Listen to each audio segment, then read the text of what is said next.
Bismillahirrahmanirrahim. Assalamualaikum warahmatullahi wabarakatuh. Salam sejahtera bagi kita semua. Om Swastiastu, Namo Buddhaya, salam kebajikan. Selamat siang Bapak dan Ibu sekalian. Saya Farah Karimah selaku MC pada acara webinar hari ini.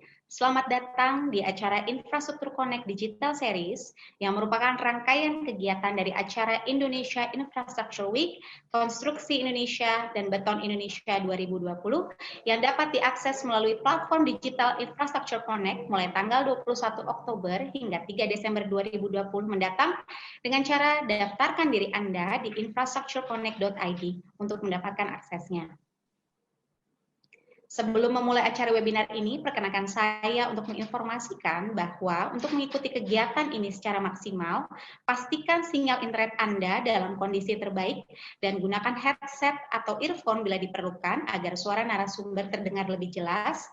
Kemudian selama acara webinar berlangsung, peserta dapat mengajukan pertanyaan melalui fitur Q&A yang berada di bawah layar Anda dengan cara menuliskan nama, asal instansi, dan juga pertanyaannya ditujukan kepada siapa. Moderator akan memilih beberapa pertanyaan yang telah diajukan dan menyampaikannya kepada narasumber terkait. Dan tidak lupa saya informasikan bahwa tata cara untuk mendapatkan e-sertifikat maupun materi presentasi akan kami sampaikan di akhir acara. Pada kesempatan kali ini kami akan berdiskusi tentang komponen dalam negeri sebagai kunci penggerak pemulihan ekonomi nasional dalam jasa konstruksi. Dan telah hadir bersama saya Bapak Dandung Sri Harminto selaku moderator. Izinkan saya untuk membacakan sedikit biografi dari beliau.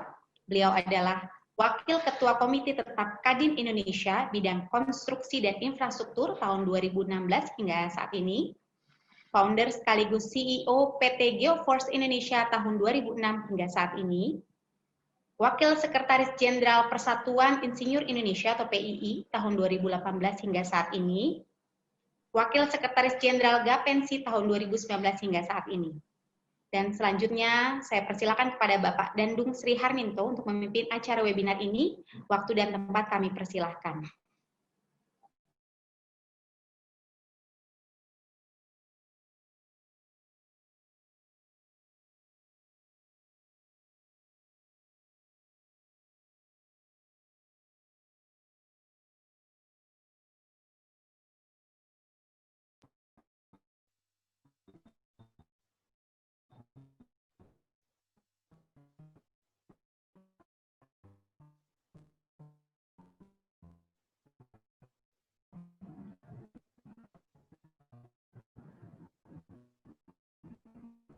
Kita siang hari ini.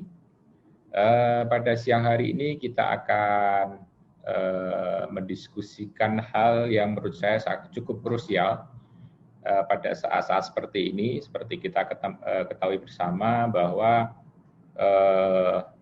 pandemik sudah berlangsung hampir setahun nih, dan ini menjadi sesuatu yang harus kita menjadi perhatian kita bersama. Sebelumnya saya ucapkan terima kasih kepada para narasumber yang sudah berkenan untuk bisa memberikan buah pemikirannya terkait dengan tema kita tentang komponen dalam negeri sebagai kunci penggerak pemulihan ekonomi nasional dalam dunia jasa konstruksi. Terima kasih kepada Pak Nikodemus Daud, beliau adalah Direktur Kelembagaan dan Sumber Daya Konstruksi, Direktorat Jenderal Bina Konstruksi Kementerian Pekerjaan Umum dan Perumahan Rakyat. Kemudian yang kita hormati juga Pak Silmi Karim, beliau sekarang menjadi sebagai Direktur Utama PT Krakatau Steel. Kemudian juga kepada sahabat saya, teman-teman kuliah dulu, Mas Agung Budi Waskito, beliau adalah sekarang menduduki sebagai Direktur Utama PT Wijaya Karya sebagai salah satu BUMN karya yang terbesar di Indonesia. Terima kasih sudah meluangkan waktu dan pemikirannya untuk kita bisa berdiskusi intens sampai nanti kira-kira sebelum jam 4. Bapak Ibu sekalian, saya akan mencoba sedikit memberikan pengantar dalam acara webinar kali ini. Seperti kita ketahui, sektor jasa konstruksi adalah salah satu sektor yang cukup mengalami impact yang cukup parah dengan adanya pandemi ini. Banyak kegiatan terutama di sektor Kementerian PUPR di mana anggarannya dilakukan refocusing, direlokasi, sehingga yang seharusnya 120 triliun pada tahun 2020, mungkin sekarang yang bisa terrealisasikan sekitar 80-an triliun. Nah, nanti mungkin Pak Nikodemus bisa memberikan koreksi kalau memang salah. Namun alhamdulillah ketika saat kami diundang oleh Kementerian PU pada saat hampir 2 bulan yang lalu, Pak Basuki menyatakan bahwa untuk tahun anggaran 2021, Kementerian PU PERA sendiri untuk sektor konstruksi dan infrastruktur telah menganggarkan anggaran yang luar biasa besar, jauh lebih besar dibanding tahun anggaran 2019, yaitu 147 triliunan kurang lebih. Kemudian tentunya ditambah lagi nanti aktivitas dari investasi jalan tol dan sebagainya yang tentunya nilainya menjadi luar biasa besar. Nah, ini adalah sebenarnya ada suatu tantangan gitu ya, challenge yang luar biasa dari sektor kita, sektor jasa konstruksi, dan kita harapkan pada siang hari ini kita coba berdiskusi bagaimana sebenarnya sesuai dengan amanat Undang-Undang 2 2017 tentang jasa konstruksi dan terakhir ini yang sudah diundangkan dalam lembar negara yaitu Undang-Undang 11 tahun 2020 tentang Undang-Undang Cipta Kerja, di mana salah satunya tentunya menitikberatkan penggunaan komponen dalam negeri, baik itu dari sisi jasa, material, teknologi, tenaga kerja, dan sebagainya. Nah, kita berharap pada siang hari ini kita bisa mendiskusikan bagaimana strategi kita, terutama dari sisi sektor yang kebetulan siang hari ini hadir, satu dari PU sebagai demand creator, maksudnya sebagai pencipta market sebenarnya untuk sektor jasa konstruksi yang terbesar, selain tentunya kementerian lain, perhubungan, ESDM. Tapi saya pikir bagaimana juga sektor PUPR menjadi leading sektor terciptanya demand dari industri jasa konstruksi. Nah, kemudian kita juga nanti akan berdiskusi dengan salah satu BUMN rantai pasok cukup besar gitu ya dari sisi komponennya ketika kita melakukan aktivitas konstruksi, yaitu dari industri besi dan baja. Ada Pak Silmi Karim, terima kasih sudah bergabung. Kita sudah kemarin sempat diskusi di kantor Bapak, terima kasih sudah menerima, dan alhamdulillah sekarang kita bisa berdiskusi lebih intens dengan teman-teman yang lain di sini. Nah, kemudian tentunya yang ketiga adalah dari sektor jasa konstruksi yang dalam hal ini diwakili oleh salah satu BUMN terbesar, Wijaya Karya. Tentunya ini juga menjadi lokomotif terhadap penggunaan komponen dalam negeri yang kemudian tentunya pasti BUMN tidak bisa bekerja sendiri, akan banyak menggandeng teman-teman swasta. Sebenarnya kami juga sudah mengundang swasta dari salah satu perusahaan swasta yang besar seperti Aset, tapi alhamdulillah mohon maaf berhalangan, jadi tidak bisa hadir. Nanti walaupun saya juga sebenarnya sektor swasta, kalau misalnya ada diskusi, saya insya Allah juga akan bisa mencoba berkontribusi. Nah, saya pikir itu sedikit pengantar kepada teman-teman narasumber dan juga peserta yang terus bertambah jumlahnya. Dan silakan nanti seperti yang disampaikan oleh MC, jika peserta ada yang ingin memberikan pertanyaan atau sumbang saran, bisa dimasukkan di form Q&A. Nanti akan saya coba bacakan, dan kalau misalnya masih ada kesempatan waktu, bisa kita tarik di ruang panelis untuk juga bisa menyampaikan pemikirannya secara langsung. Jadi kira-kira kerangkanya seperti itu pada siang sampai sore hari ini. Semoga webinar yang akan kita selenggarakan bisa memberi manfaat, bisa memberi pencerahan pada kita, dan paling penting adalah memberi rasa optimis bahwa pandemi itu bukan akhir segalanya, tapi adalah langkah kita. Kalau seperti panah itu kita narik mundur dulu supaya kita bisa melesat lebih jauh. Dan juga suatu hikmah yang besar dengan adanya pandemi ini, kesadaran kita untuk fokus kepada industri nasional menjadi sangat besar. Hampir semua sektor saya lihat secara pribadi bergeliat luar biasa besar, dan ini semoga menjadi momentum yang lebih baik. Terima kasih, itu menjadi pengantar. Kita akan masuk ke masing-masing narasumber untuk menyampaikan pemikirannya, kemudian dilanjutkan nanti dengan diskusi. Pertama, kami minta kepada tiga-tiga nanti langsung Pak, jadi nanti Q&A-nya akan kita kumpulkan di belakang, jadi teman-teman kalau misalnya punya pertanyaan cukup dikumpulkan saja, nanti akan kita sampaikan atau kita diskusikan di akhir session. Pertama kepada Pak Nikodemus Daud, beliau adalah Direktur Kelembagaan dan Sumber Daya Konstruksi, Dirjen Bina Konstruksi. Saya tidak punya CV Bapak, Pak, jadi saya nggak bisa bacakan. Jadi mungkin Bapak bisa menerangkan sendiri, tapi beliau adalah tokoh atau istilahnya pejabat publik yang luar biasa, yang semestinya paham benar terhadap bagaimana kondisi sumber daya konstruksi di Indonesia saat ini, baik dari sisi sektor jasanya, industrinya, maupun tenaga ahlinya. Apakah kita siap, atau mana yang harus diperbaiki, dan bagaimana kontribusi masing-masing stakeholder. Pak Nikodemus, waktunya kira-kira 15 menit, Pak. Nanti mungkin kalau kurang 2-3 menit akan saya ingatkan, supaya nanti kita cukup waktu untuk diskusi. Silakan, Pak Niko. Terima kasih, Pak Dandung. Suara saya apakah cukup jelas? Cukup, Pak. Silakan, Pak. Pak Silmi Karim, Pak Agung Budi Waskito yang saya hormati, teman-teman semua yang hadir di acara ini, webinar yang luar biasa. Assalamualaikum warahmatullahi wabarakatuh. Selamat siang, Shalom. Ini acara yang sangat menarik karena bicara mengenai penggunaan komponen dalam negeri bagi jasa konstruksi sebagai elemen penggerak menuju pemulihan ekonomi nasional. Ini temanya sudah luar biasa ini. Saya coba mikir-mikir, saya mau nyampaikan apa ya? Karena kalau bicara tema ini sudah bicara mengenai kekuatan kita untuk bisa balik kembali, itu poinnya. Saya coba lanjut paparannya. Lanjut lagi. Ini saya sedikit menyampaikan beberapa dasar hukum dulu, lanjut. Bahwasanya amanat peningkatan penggunaan perusahaan negeri atau P3DN tersebut telah tertuang dalam Undang-Undang Nomor 3 Tahun 2014 tentang perindustrian. Sangat clear. Dengan asasnya kepentingan nasional, tujuannya adalah meningkatkan penggunaan produksi dalam negeri, kesempatan kerja, juga meningkatkan utilisasi nasional, penguatan devisa negara, mengurangi ketergantungan terhadap produk luar negeri. Ini sudah begitu lama, sudah 6 tahun undang-undang ini sejak disahkan, tapi sampai saat ini masih terseok-seok kita bicaranya. Yang kami lagi alami yang luar biasa adalah terkait dengan aspal beton yang sekarang lagi kami cek. Jadi kalau baja sudah lumayan mulai kita kencang, walaupun masih banyak ini masih bisa kita atasi. Semen sudah mulai, tapi aspal beton ini paling terseok-seok ya.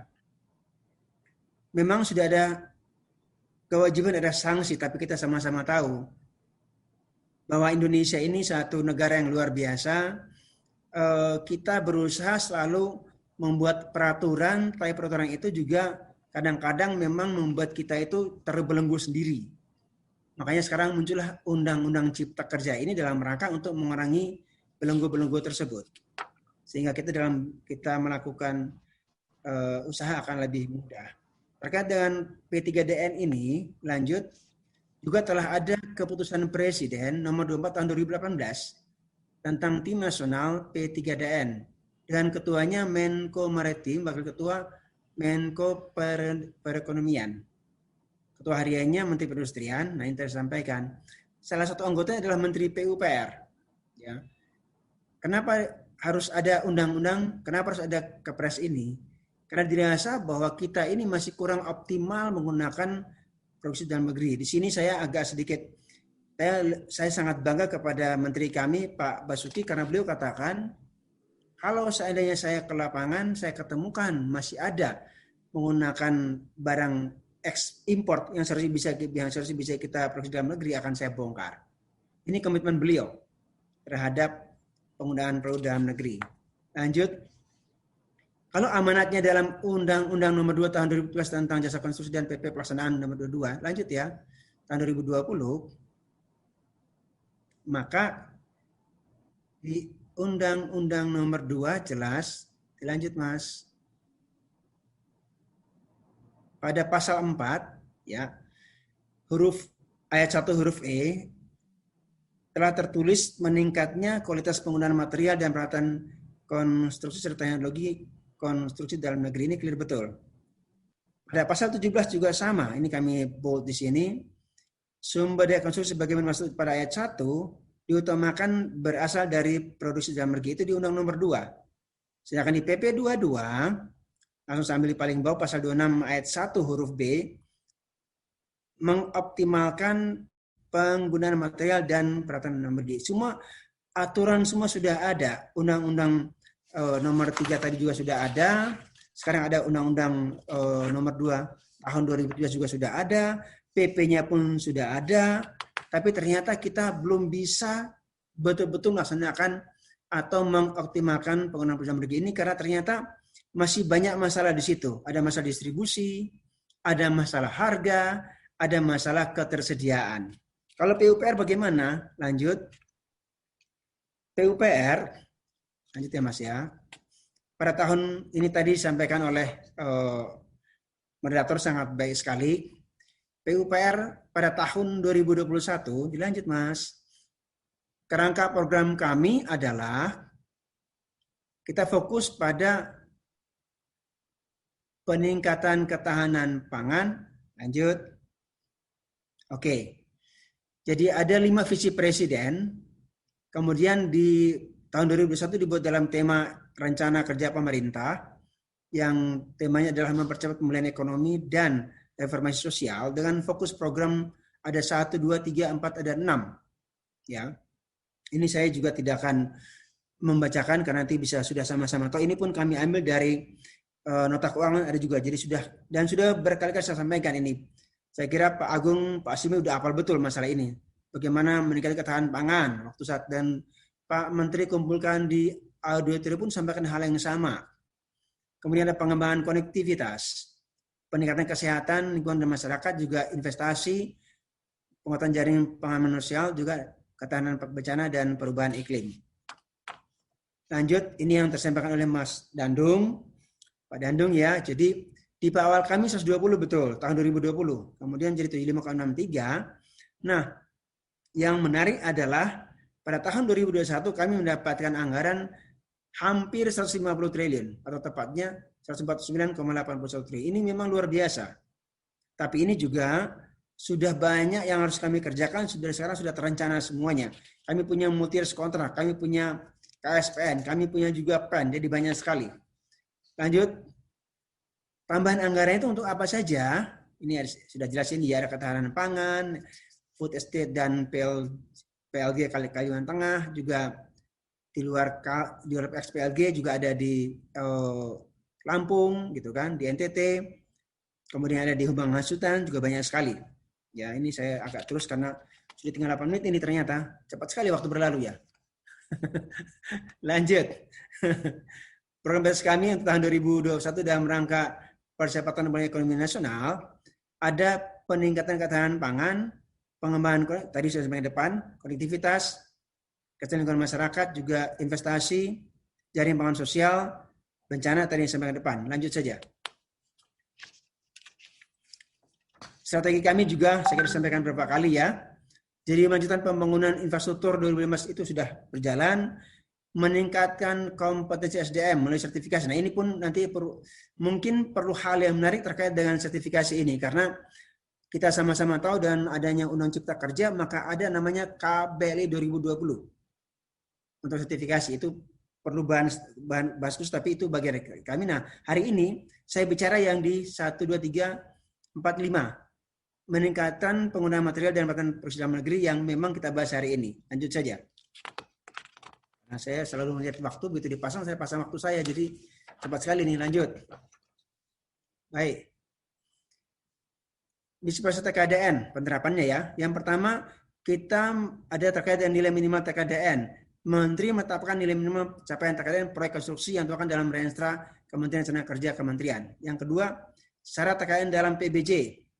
Kemudian komitmen TKDN, kemudian verifikasi ya, kemudian adalah kesesuaian capaian TKDN. Jadi ini adalah kami coba lakukan beberapa kali FGD, gitu, kita lakukan pembahasan berkaitan dengan semua teman-teman. Hasilnya ini bahwa bis proses penerapan TKDN itu ada meliputi dari 5 tahap ini, dari nilai minimal, syarat TKDN, komitmen, verifikasi, dan juga kesesuaian capaian TKDN. Lanjut, skema TKDN dalam pengadaan barang jasa ada demikian. Jadi usulan rencana pengadaan produksi dalam negeri disampaikan dalam rencana kegiatan masing-masing UNOR. teknis atau unit organisasi itu seperti Direktorat Jenderal SDA, Direktorat Jenderal Bina Marga, Cipta Karya, kemudian perumahan, membuat rencana. Lakukanlah tender, setelah tender kemudian ada masukin penawaran, lakukan evaluasi, kemudian berkontrak. Setelah berkontrak laksanakan proyek, nah disinilah kami ngecek semua itu terkait dengan adanya tingkat komponen dalam negeri. Jika sesuai jalan, kalau enggak perlu dicek bagaimana kondisinya. Lanjut. Bapak Ibu sekalian, isu strategis peningkatan penunggangan prosedur dalam negeri di sektor konstruksi demikian. Jadi belum optimal kebijakan dan pengaturan pelaksanaan terkait pada pekerjaan bidang PUPR sekarang sedang terjadi. Masih sedikitnya material peralatan konstruksi yang bersertifikat TKDN. Ini kalau Pak Silmi tahu banget ini bahwa kita sudah berkali-kali kita ngejar mengenai bagaimana terkait dengan dalam negeri ini baja, semen, kita sama-sama bahas berkali-kali. Masih juga banyak barang impor. Kita sama-sama tahu juga. Kemudian juga pelaksanaan jasa verifikasi berinflasi biaya tambahan pada proyek jelas. Minimnya pengawasan komitmen TKDN jelas. Database-nya kita lagi siapkan belum sampai ke sana. Oleh karena itu, maka kami dari Direktur Kelembagaan lagi menyiapkan semuanya. Kami lagi menyiapkan juga kelompok barang seperti apa, juga alatnya, alat berat, bahan bangunan, material. Kami harapkan bahwa ke depan ini akan tersedianya pengaturan kebijakan terkait bidang PUPR yang mencukupi, meningkatnya jumlah material dan peralatan konstruksi yang bersertifikat TKDN, pengadaan barang jasa juga menggunakan TKDN, kemudian ada tersedia sistem informasi TKDN, dan fasilitasi sertifikasi terkait barang dan jasa sektor konstruksi ini jadi penting sekali. Kemudian meningkatkan pengawasan dan pemantauan menggunakan KPI dan penerapan punishment jika sesuai dengan peraturan berlaku. Ini kondisi ideal yang kami harapkan nanti kami lagi buat stagingnya, pasti bahwa tidak mungkin kita bisa setahun pun saya kira belum bisa tercapai kondisi ideal, tapi paling tidak sudah punya staging dan kita harapkan paling tidak selama 5 tahun ini semua akan tercapai. Lanjut. Tinggal 3 menit. Baik, landasan hukum, lanjut saja. Ini ada Undang-Undang nomor 2, ada PP nomor 29, ada juga Perpres nomor 16, barang jasa, Permen nomor 7, kemudian rancangan RPJMN. Ini semua sudah telah jelas terstate dengan di sana mengenai bagaimana P3DN. Sudah ada semua, aturan sudah siap, tinggal bagaimana implementasinya. Jadi memang perlu harus dicek, diawasi, dilaksanakan, baru bisa kita pastikan itu dapat dilakukan pelaksanaan untuk tingkat dalam negeri. Bagaimana dengan persentase TKDN PUPR dalam yang digunakan saat ini di PUPR? Dilanjut, Mas.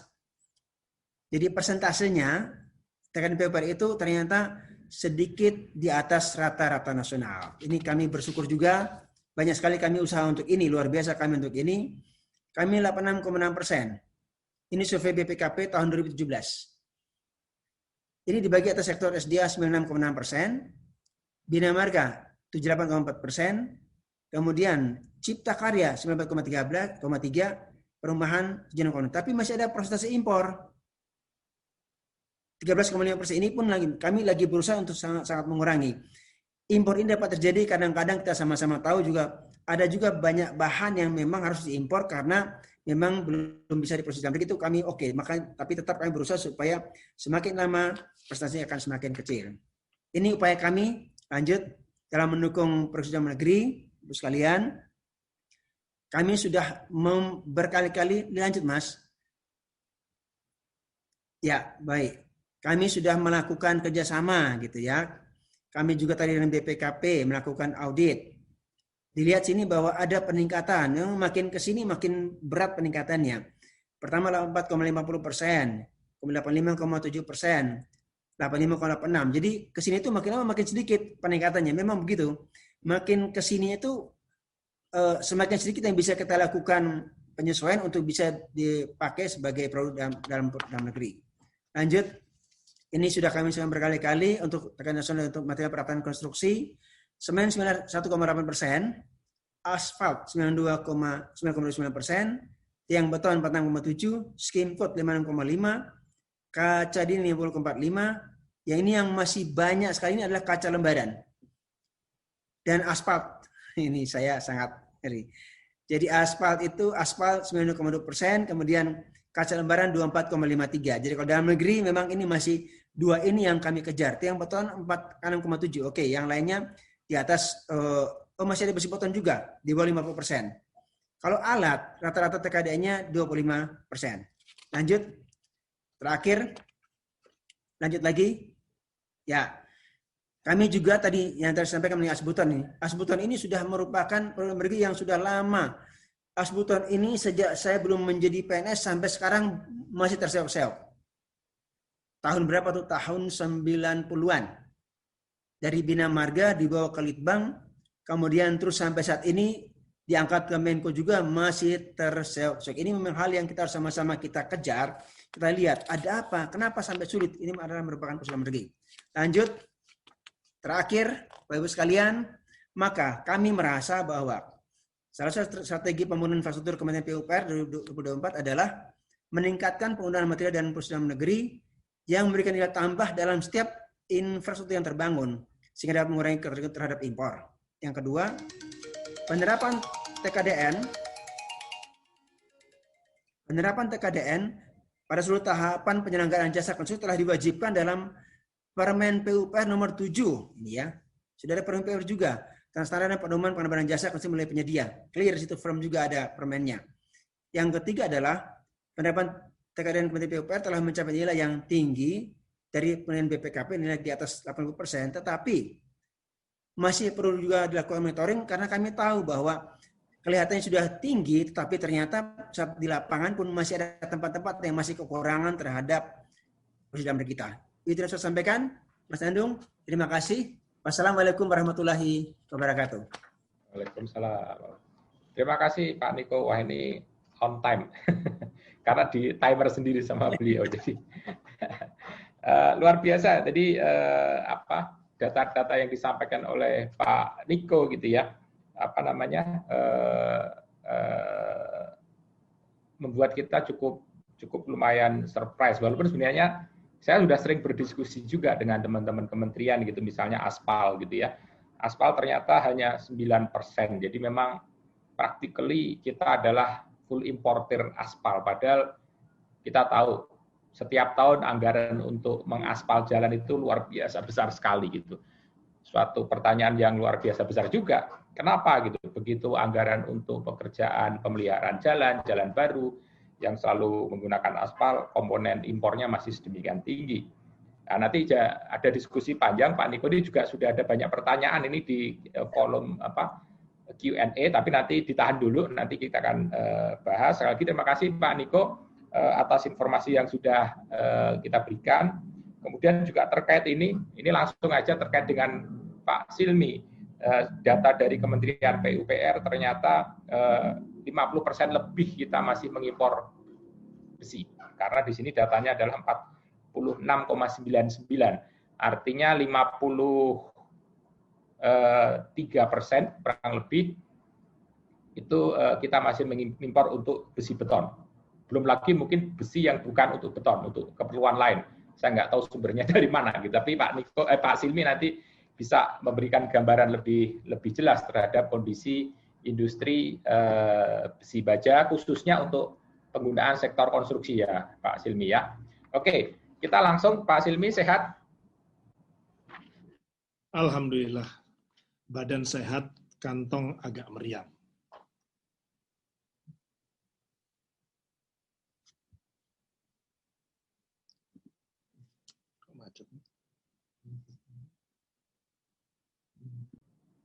Pak Silmi? Ya Pak, selamat sore. Sorry agak terputus. Sehat Pak Silmi ya? Sehat. Alhamdulillah. Alhamdulillah. Semakin segar aja nih, soalnya masih muda ini, masih umur hipmi ini. Udah belum masuk umur kadin kayaknya, Pak Silmi. Amin. Semangatnya masih semangat hipmi, walaupun umurnya udah umur kadin, Pak. Jadi, oke. Pak Silmi Kari ini luar biasa di usia yang relatif muda gitu ya, sudah menduduki berbagai macam jabatan publik, mengabdi kepada bangsa kita.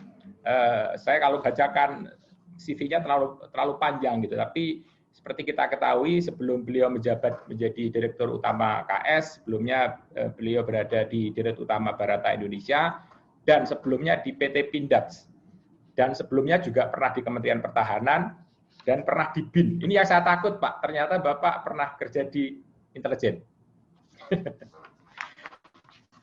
Oke, Pak Silmi,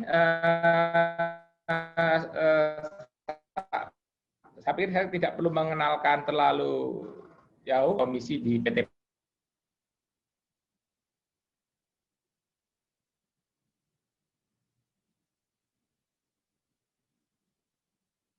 menit untuk bisa memberikan pemikirannya terkait dengan tema yang kita diskusikan.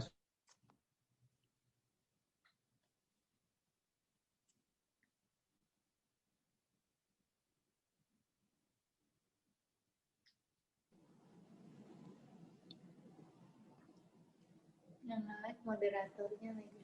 Langsung saja Pak Silmi, kayaknya punya Pak Dandu nge-lag gitu. Ya, Ya, sorry Pak Silmi, agak putus. Silakan Pak Silmi. Baik, terima Ini network kasih. di tempat saya naik turun, mohon maaf. Baik, terima kasih Pak Dandung dan juga rekan-rekan Pak Nikodemus Daud, Pak Agung Budi selaku Dirut Wika, dan Pak Nikodemus selaku Direktur Kelembagaan dan Sumber Daya Konstruksi. Dan juga tentunya Bapak Ibu yang berbahagia. Assalamualaikum warahmatullahi wabarakatuh. Selamat siang menjelang sore, salam sejahtera bagi kita semua. Saya ingin langsung menyampaikan paparan yang sudah disiapkan. Silahkan untuk bisa di-sharing paparannya. Jadi judulnya Kesiapan dan Strategi Industri Komponen Dalam Negeri dalam mendukung jasa konstruksi.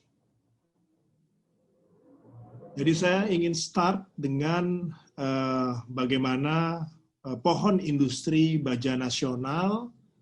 Kalau kita lihat dari sisi mining, itu ada iron ore, ada iron sand, ada nickel ore, ada chrome sand, terus kemudian ada proses smelter, kemudian ada proses iron making, steel making, hot forming, cold forming, sampai diaplikasikan dari kereta api, relnya, kemudian oil and gas, bangunan, otomotif, kapal, ya, kemudian juga masuk ke konstruksi, masuk ke agriculture, elektronik, defense, peralatan rumah tangga, dan seterusnya, sampai bahkan food packaging.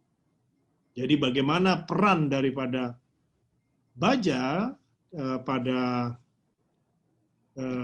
hal kaitan dengan perannya di industri itu sangat besar, terlihat daripada industri baja nasional yang kita sampaikan, kita tayangkan pada siang hari ini. Jadi tidak ada yang tidak menggunakan baja, makanya disebutkan bahwa baja itu adalah the mother of industry.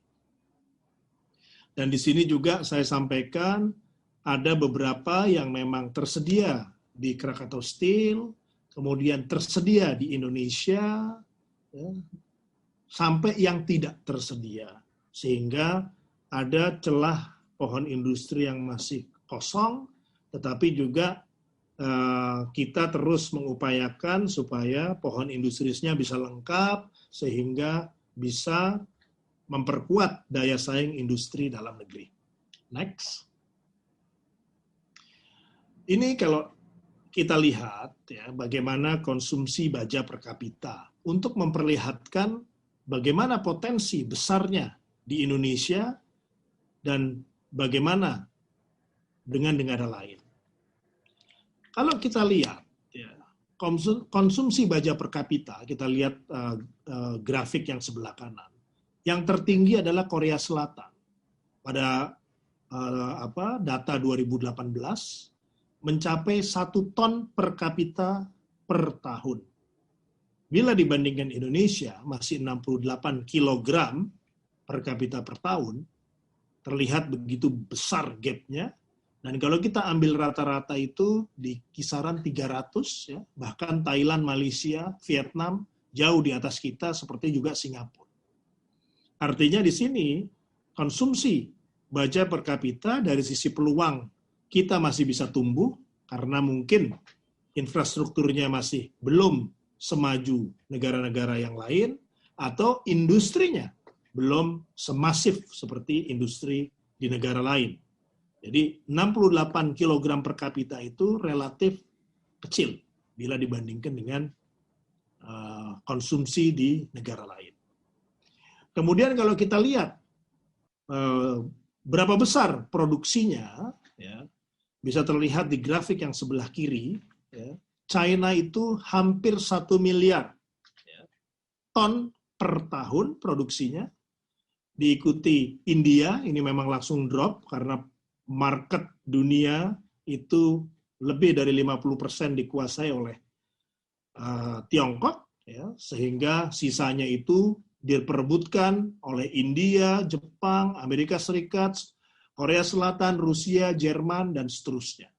Dan kalau kita lihat, negara-negara besar ya, itu memiliki industri baja yang sangat solid. Ya.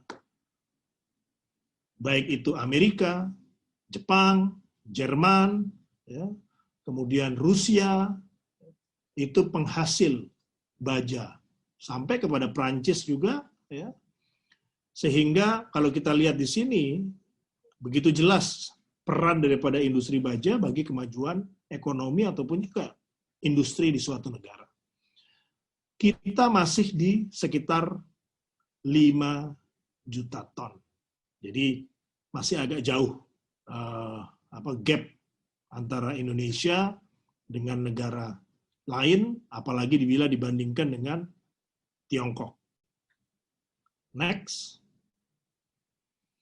Nah, kita udah kecil, ya, utilisasinya itu hanya di kisaran 40%. Ini kan sangat ironis. Ya.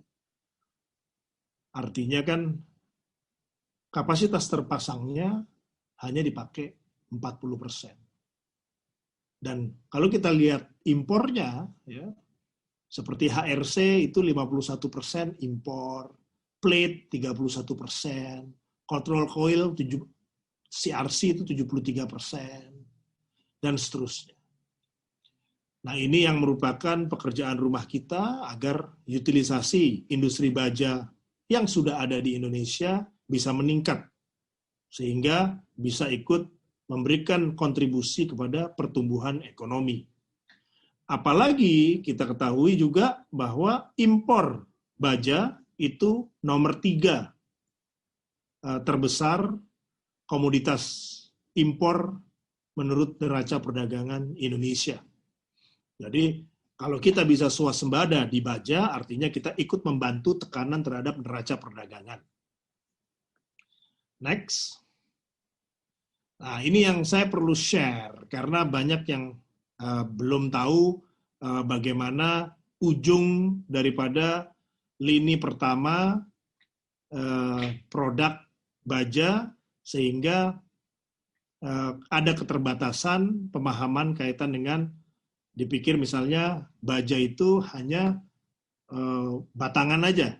Padahal sebenarnya yang terbesar itu adalah segmen flat product, ya, yang diwakili oleh hot roll coil, itu ada di tengah atas, kemudian hot roll coil diproses menjadi cold roll coil, ya, yang udah lebih putih, ya.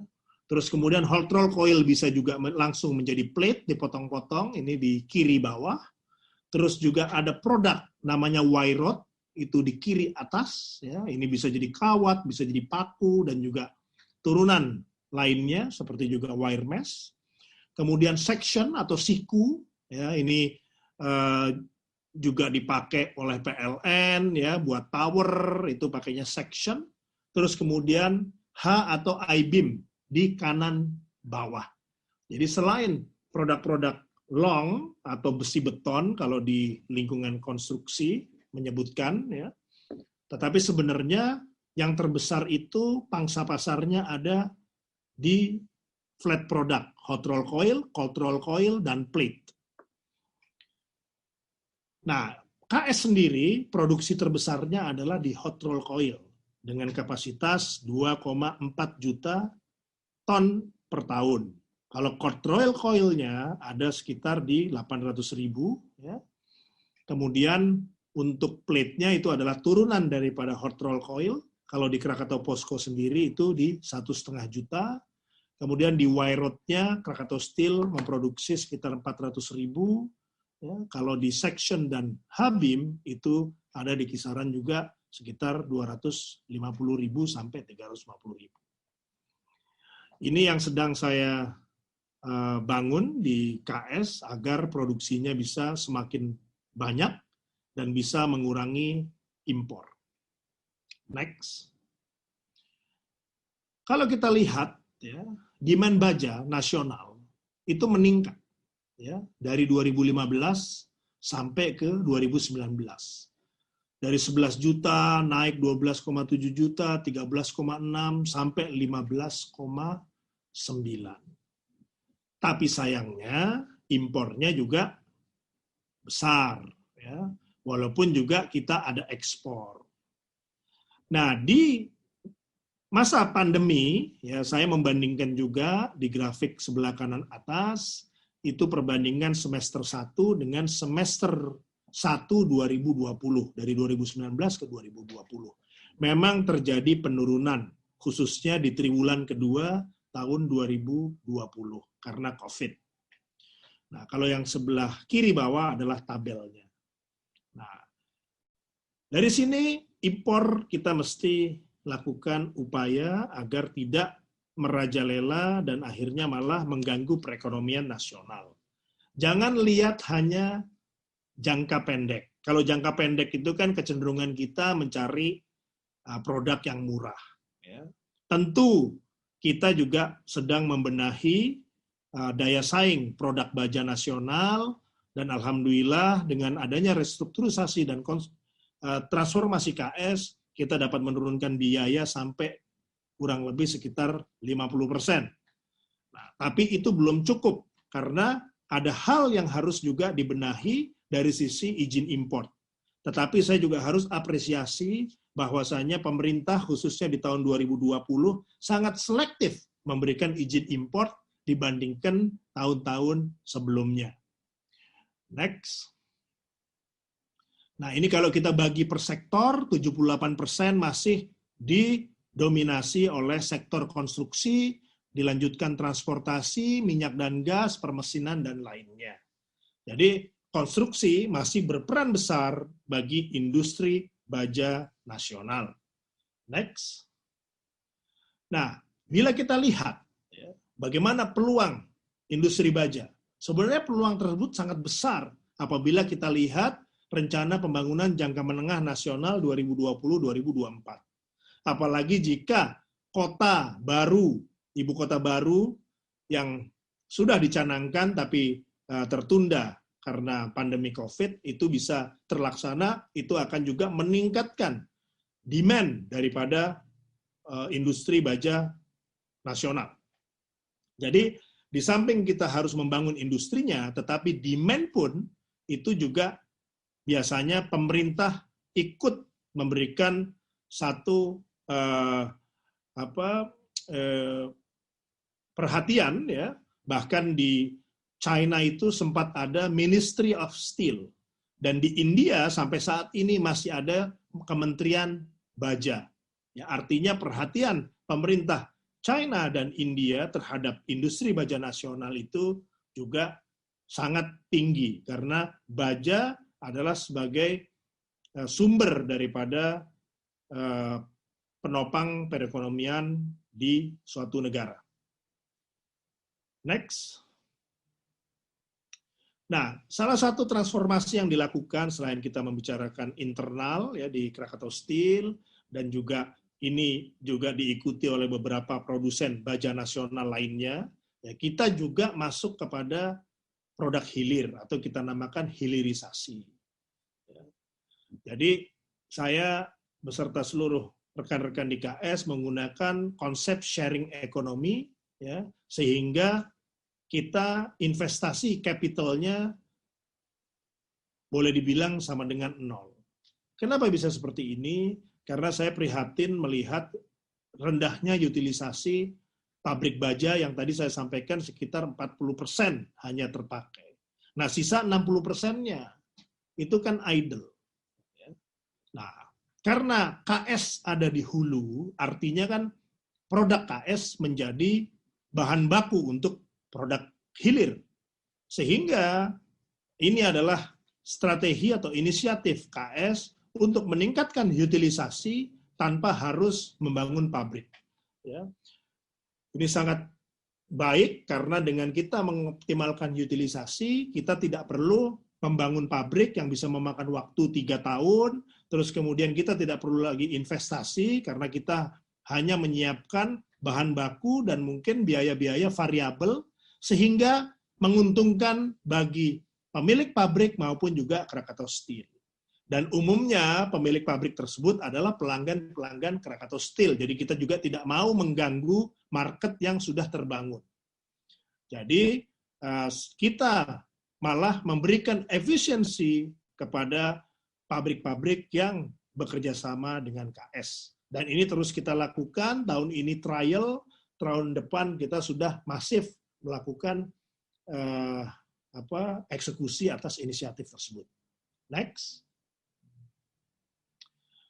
Ini adalah program hilirisasi KS, bahkan kami mencanangkan ada 14 produk yang akan di-launching di tahun 2019. Apakah itu misalnya kaitannya langsung dengan konstruksi baja, apakah itu kemudian diturunkan menjadi baja ringan, apakah itu diturunkan menjadi atap, apakah kita menjual sistem seperti misalnya tower, jadi nggak usah pusing, kita jual tower, bukan jual baja misalnya. Dan juga misalnya tiang-tiang untuk listrik ataupun juga telekomunikasi, ya, sehingga kita mengoptimalkan fasilitas yang ada di Krakatau Steel maupun juga fasilitas yang sudah terbangun lama di Indonesia. Sambutannya sangat positif. Ya, produk KS itu memang dikenal sampai pelosok, sehingga upaya yang dilakukan pada masa trial ini ternyata disambut dengan sangat positif. Dan kita juga menggunakan standar yang baik, sehingga kita jaga betul kualitas, tidak misalnya seperti produk-produk impor yang mana ketebalan daripada misalnya baja lapisnya itu di bawah standar, sehingga mereka bisa memotong harga tanpa memperdulikan kualitas. Karena dengan semakin tipisnya lapisan, maka semakin cepat kemungkinan berkarat, dan semakin tipis lapisan bajanya, otomatis itu juga akan mempercepat masa pakai daripada produk tersebut. Next. Standar di banyak negara digunakan untuk satu, memberikan jaminan kepada konsumen untuk mendapatkan produk berkualitas. Tapi standar juga membantu produsen agar tercipta level playing field yang sama. Nah, sehingga kami terus mendorong penerapan SNI wajib untuk produk baja dari hulu sampai hilir. Karena manfaatnya itu 2. Dan kita mesti ingat bahwa produk baja itu kalau tidak diawasi akan berdampak fatal bagi pengguna. Misalnya adalah para pengguna yang menggunakan untuk beton, besi beton, konstruksi beton, ketika terjadi bencana alam akan berdampak kepada korban jiwa. Sehingga standar SNI ini perlu mendapatkan perhatian, baik itu customer, pemerintah, maupun juga produsen. Dan itu juga bisa menjadikan hal yang memprevent atau menghalau produk-produk impor, ya, tidak mudah masuk ke Indonesia.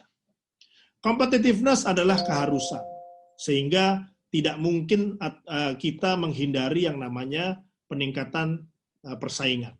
Tetapi persaingan juga harus fair.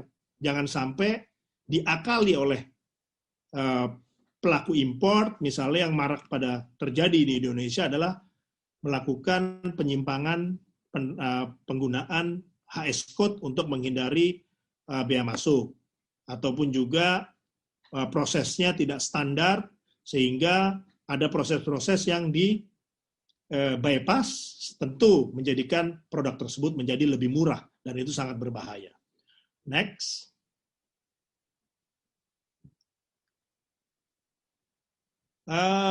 Jadi ini karena di keluarga besar konstruksi, saya mesti sampaikan, ada 2 SNI yang terus terang sangat membingungkan customer di pasar.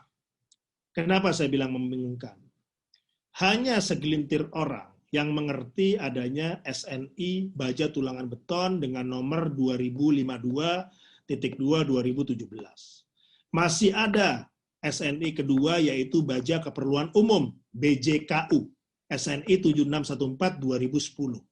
Nah, kenapa ini membingungkan? Karena secara fisik sama, tetapi penggunaannya berbeda, tetapi ini bisa bercampur karena keawaman daripada customer dan juga ketidakcermatan distributor atau penjual karena ingin mendapatkan keuntungan besar. BJKU tidak bisa digunakan oleh penggunaan konstruksi karena mechanical kontennya itu sangat berbeda, ya, kandungannya.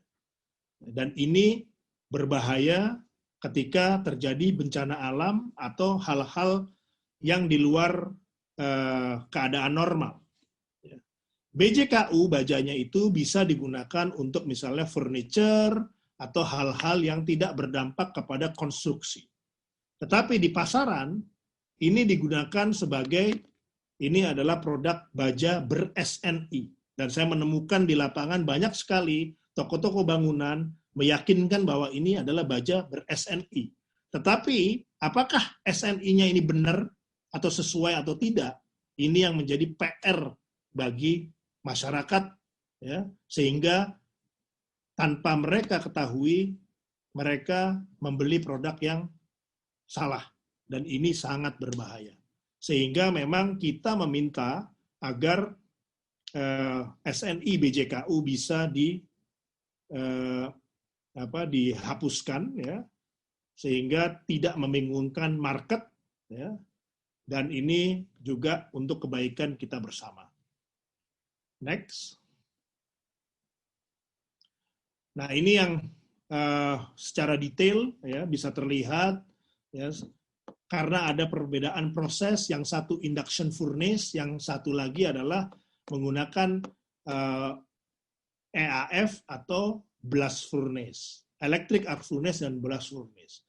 Jadi ada proses pengaturan komposisi kimia, terus kemudian juga mengeluarkan unsur pengotor daripada baja yang sedang dilebur.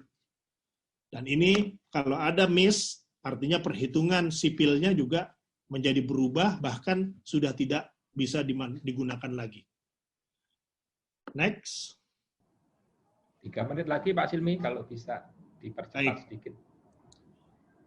Kemudian kaitan dengan peningkatan penggunaan produk dalam negeri, ya, ada beberapa peraturan yang memang sudah terbit, seperti Undang-Undang Nomor 3 Tahun 2014 tentang perindustrian, PP Nomor 29 Tahun 2018 tentang pemberdayaan industri, Kepres Nomor 24 Tahun 2018 tentang Tim Nasional Peningkatan Penggunaan Produk Dalam Negeri. Ya. Kalau dari sisi peraturan, memang sebagian besar sudah lengkap. Tapi yang menjadi kelemahan daripada kita adalah dalam konteks pengawasan dan penerapan. Eksekusi adalah PR besar kita. Dan tentunya kita sebagai produsen mempunyai keterbatasan untuk menjangkau dalam konteks eksekusi maupun juga dalam konteks pengawasan, karena itu adalah domain daripada pemerintah. Nah, kita hanya bisa menyampaikan pemikiran, pandangan, saran kepada pemerintah karena akan kembali lagi kepada pemerintah dalam hal penerapannya. Next. Bahkan ada arahan Presiden Republik Indonesia terkait kebijakan P3DN. Saya tidak sebutkan satu persatu, tetapi ini udah menjadi semangat. Tetapi memang, kembali lagi, PR dieksekusi. Langkah strategis yang dapat dilakukan adalah pemberlakuan wajib dalam negeri untuk produk yang telah mampu diproduksi di dalam negeri, baik dari sisi kualitas dan kuantitas. Dan terkadang ya kita tidak mengawal di proses engineering, ya. Sehingga tahu-tahu proyek besar seperti kilang, ya kita tidak kawal di engineeringnya, akhirnya sudah mengarah kepada produk-produk yang tidak diproduksi di dalam negeri.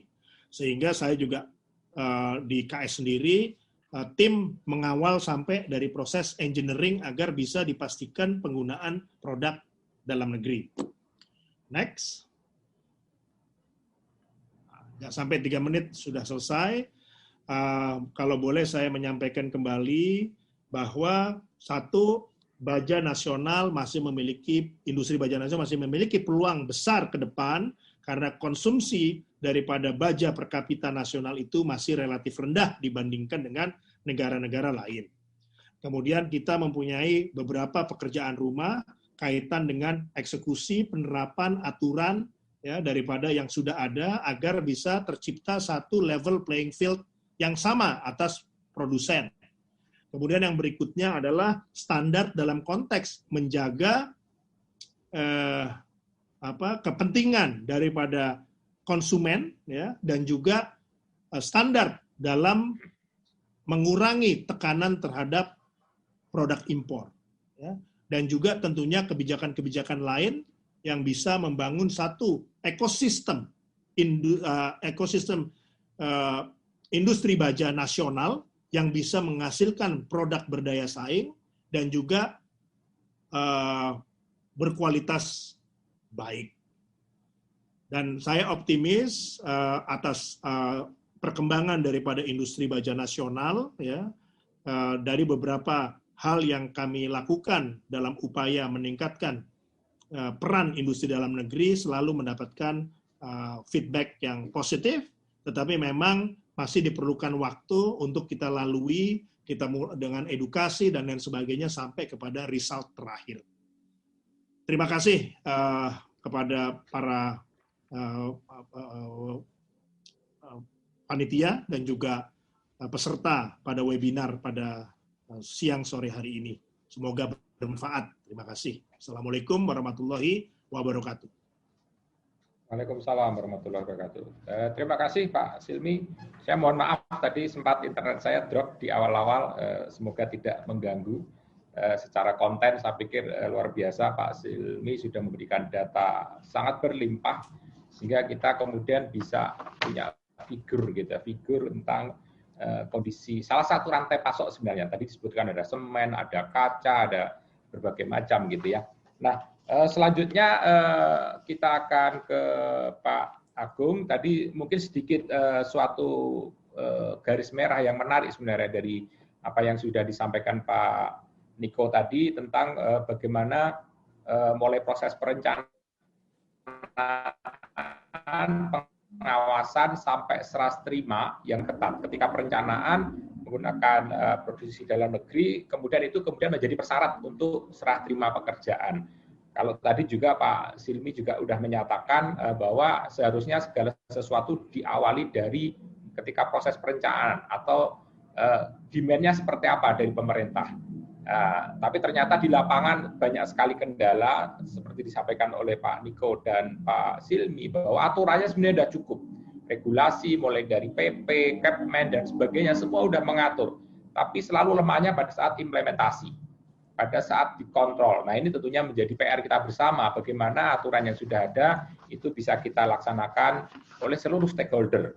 Nah selanjutnya kita akan mendengarkan pemikiran dari salah satu BUMN karya, ini salah satu user dari KS tentunya, di mana tadi disebutkan bahwa industri baja nasional itu untuk sektor konstruksi masih menyumbang 78%, jadi sangat besar, sangat major gitu ya. Nah tentunya kita minta pendapat dari Pak Agung, Dirut Wijaya Karya, bagaimana sebenarnya selain punya pemaparan sendiri, tapi pikir ada baiknya juga sedikit merespon tentang apa yang disampaikan dari Pak Niko dan Pak Silmi terkait dengan perencanaan, penggunaan, pembelian produk-produk dalam negeri khususnya mungkin karena kita ada Pak Silmi di sektor steel dan baja.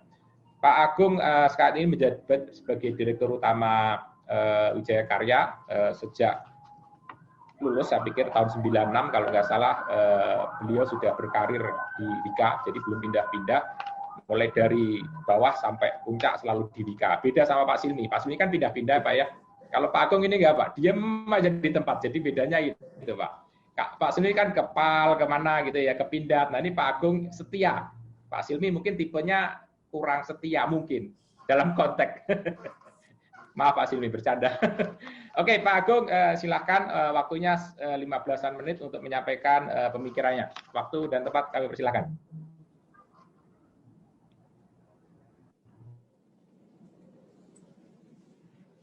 Baik, terima kasih Pak Dandung. Yang saya hormati Pak Nikodemus, Pak Silmi Karim, serta Bapak Ibu peserta webinar pada siang hari ini.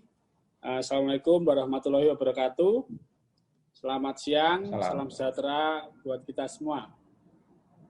Senang sekali pada siang hari ini saya sharing dan diskusi ya perihal komponen dalam negeri, khususnya di dunia konstruksi. Jadi tadi sudah banyak disinggung oleh Pak Niko, khususnya aspal, nanti akan saya jelaskan Pak, kebetulan Wika sebagai pemprakarsa untuk aspal beton. Jadi sebagai pembuka bahwa salah satu penyebab kita dunia konstruksi atau kontraktor itu menggunakan produk dari luar atau impor adalah salah satunya adalah tadi sudah disampaikan kepada Pak Niko bahwa di dalam undang-undang maupun Undang-Undang Nomor 2 maupun PP Nomor 29 ya. Kalau kita simak sebenarnya di situ tidak wajib kita menggunakan dalam negeri atau TKDN, tetapi bahasanya menurut saya kurang tegas. Seperti dalam Undang-Undang Nomor 2 bahwa kita harus meningkatkan TKDN, kemudian diutamakan produk dalam negeri, kan diutamakan dan meningkatkan ya. Kemudian di PP Nomor 29 juga sama, saya kira kita harus mengutamakan produk lokal. Jadi kalimatnya tidak wajib. Beda sama kalau saya di prosedur pengadaan supplier di tempat Wika, itu saya lebih tegas lagi bahwa sama seperti yang Pak Silmi Karim tadi sampaikan, kalau di prosedur pengadaan saya, setiap pengadaan barang yang ada produk dalam negeri wajib kita mengadakan dari dalam negeri tanpa memperhatikan yang impor. Sehingga mau tidak mau, manajer proyek saya maupun kepala bagian pengadaan sudah pasti akan menggunakan produk dalam negeri. Sedangkan kalau bahasanya adalah mengutamakan, meningkatkan, tentunya diperlukan suatu pengawasan yang luar biasa dari pihak-pihak yang terkait. Itu tentunya yang paling pertama. Kemudian yang kedua, sebelum saya masuk ke materi, bahwa 3 material non-alam yang memang digunakan untuk konstruksi, itu ada 3. Satu adalah baja, yang kedua semen, dan yang ketiga adalah aspal. Tadi baja saya kira sudah banyak diulas oleh Pak Silmi, kemudian saya akan banyak nanti ke masalah aspal. Baik Bapak Ibu sekalian, di awal paparan saya akan memperkenalkan portofolio bisnis dari Wijaya Karya, karena memang Wika ini untuk mendukung induk atau hulu, kita ada beberapa anak perusahaan ya, ada beberapa anak perusahaan, ada 7. Sebenarnya ini tidak semata-mata untuk ekspansi ya, tetapi lebih kepada menyambung kepada tema pada siang hari ini, kita meningkatkan dan mengutamakan produk dalam negeri, sehingga kita tidak perlu lagi impor untuk mendukung industri jasa konstruksi yang ada di Wika. Jadi seperti misalnya yang pertama adalah Wika Beton ya. Wika Beton memproduksi precast, ini dari Wika Beton, sehingga kita tidak perlu impor yang namanya produk-produk precast. Nah, di Wika Beton ini ada kita tinggal 1 yang masih menggunakan produk impor. Mungkin masukan juga buat Pak Silmi bahwa salah satu Wika Beton yang masih menggunakan impor adalah pemakaian strand ya, strand untuk stressing. Itu masih impor karena memang material di Indonesia belum ada. Tetapi yang lain 100% sudah menggunakan material dalam negeri termasuk besi beton.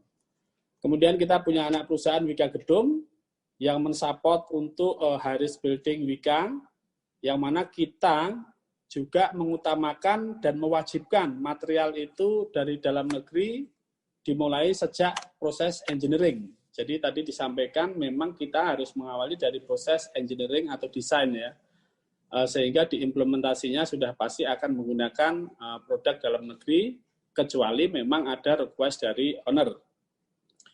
Kemudian yang ketiga kita punya Wika Industri Konstruksi.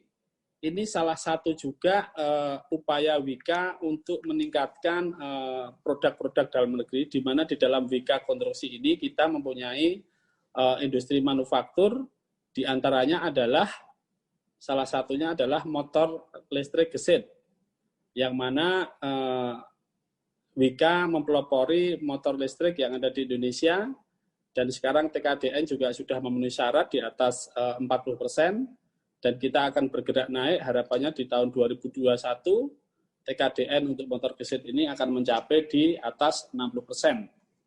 Kemudian kita ada Wika Rekayasa Konstruksi, ada Wika Realty. Nah, ini yang akan saya ulas adalah bahwa kita mempunyai anak perusahaan namanya adalah Wika Bitumen. Wika Bitumen. Ini adalah bagian dari usaha Wika untuk menekan impor aspal. Jadi seperti kita ketahui bahwa kebutuhan aspal dalam negeri per tahun kurang lebih 1.300.000 ton per tahun, di mana dari 1,3 juta ton itu yang diproduk oleh dalam negeri hanya kurang lebih 300.000, 1 juta sisanya adalah impor.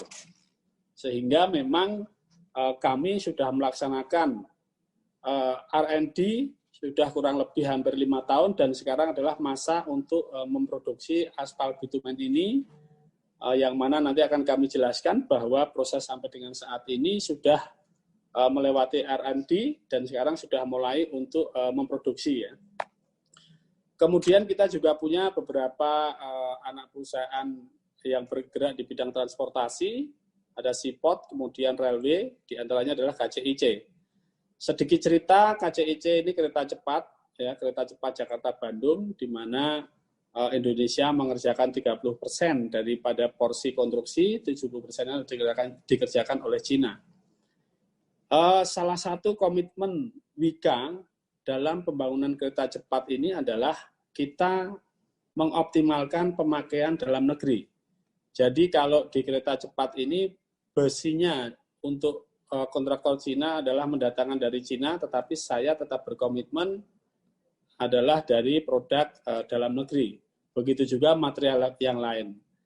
Namun memang dilema daripada kontraktor adalah kadang-kadang kita kenapa harus menggunakan produk luar negeri, seperti yang terjadi kita mengerjakan kereta cepat. Jadi kalau suatu material katakanlah baja, kita ada dalam negeri, ada luar negeri dengan mutu yang sama, mutu yang sudah masuk, namun harganya sedikit murah. Tentunya kita sebagai kontraktor kadang-kadang ya pasti memikirkan harga yang lebih murah. Sehingga memang kita akuin ada beberapa, tapi kecil ya. Ada beberapa yang kadang kita harus memilih impor atau tetap produk dalam negeri. Sehingga komitmen daripada para pimpinan BUMN atau pimpinan perusahaan bagaimana mengoptimalkan dan meningkatkan produk dalam negeri itu sangat penting. Jadi tadi saya sampaikan bahwa anak perusahaan mendukung daripada proses bisnis yang ada di hulu. Yang perlu saya garis besar di sini adalah 2 kolom di sebelah kanan, bahwa kita mempunyai Wika Bitumen yang memproduksi 3 komponen utama, yaitu BRA, button rock aspal, kemudian BGA, kemudian aspal ekstrasi. Kalau yang BRA sama BGA kita sudah memproduksi dan kita sudah ekspor ke beberapa negara. Kemudian yang sedang kita kembangkan adalah yang aspal ekstraksi, yang akan menggantikan aspal impor, yang mana tadi disampaikan oleh Pak Niko bahwa TKDN untuk aspal baru 9,29%. Artinya 90% masih mengandalkan impor.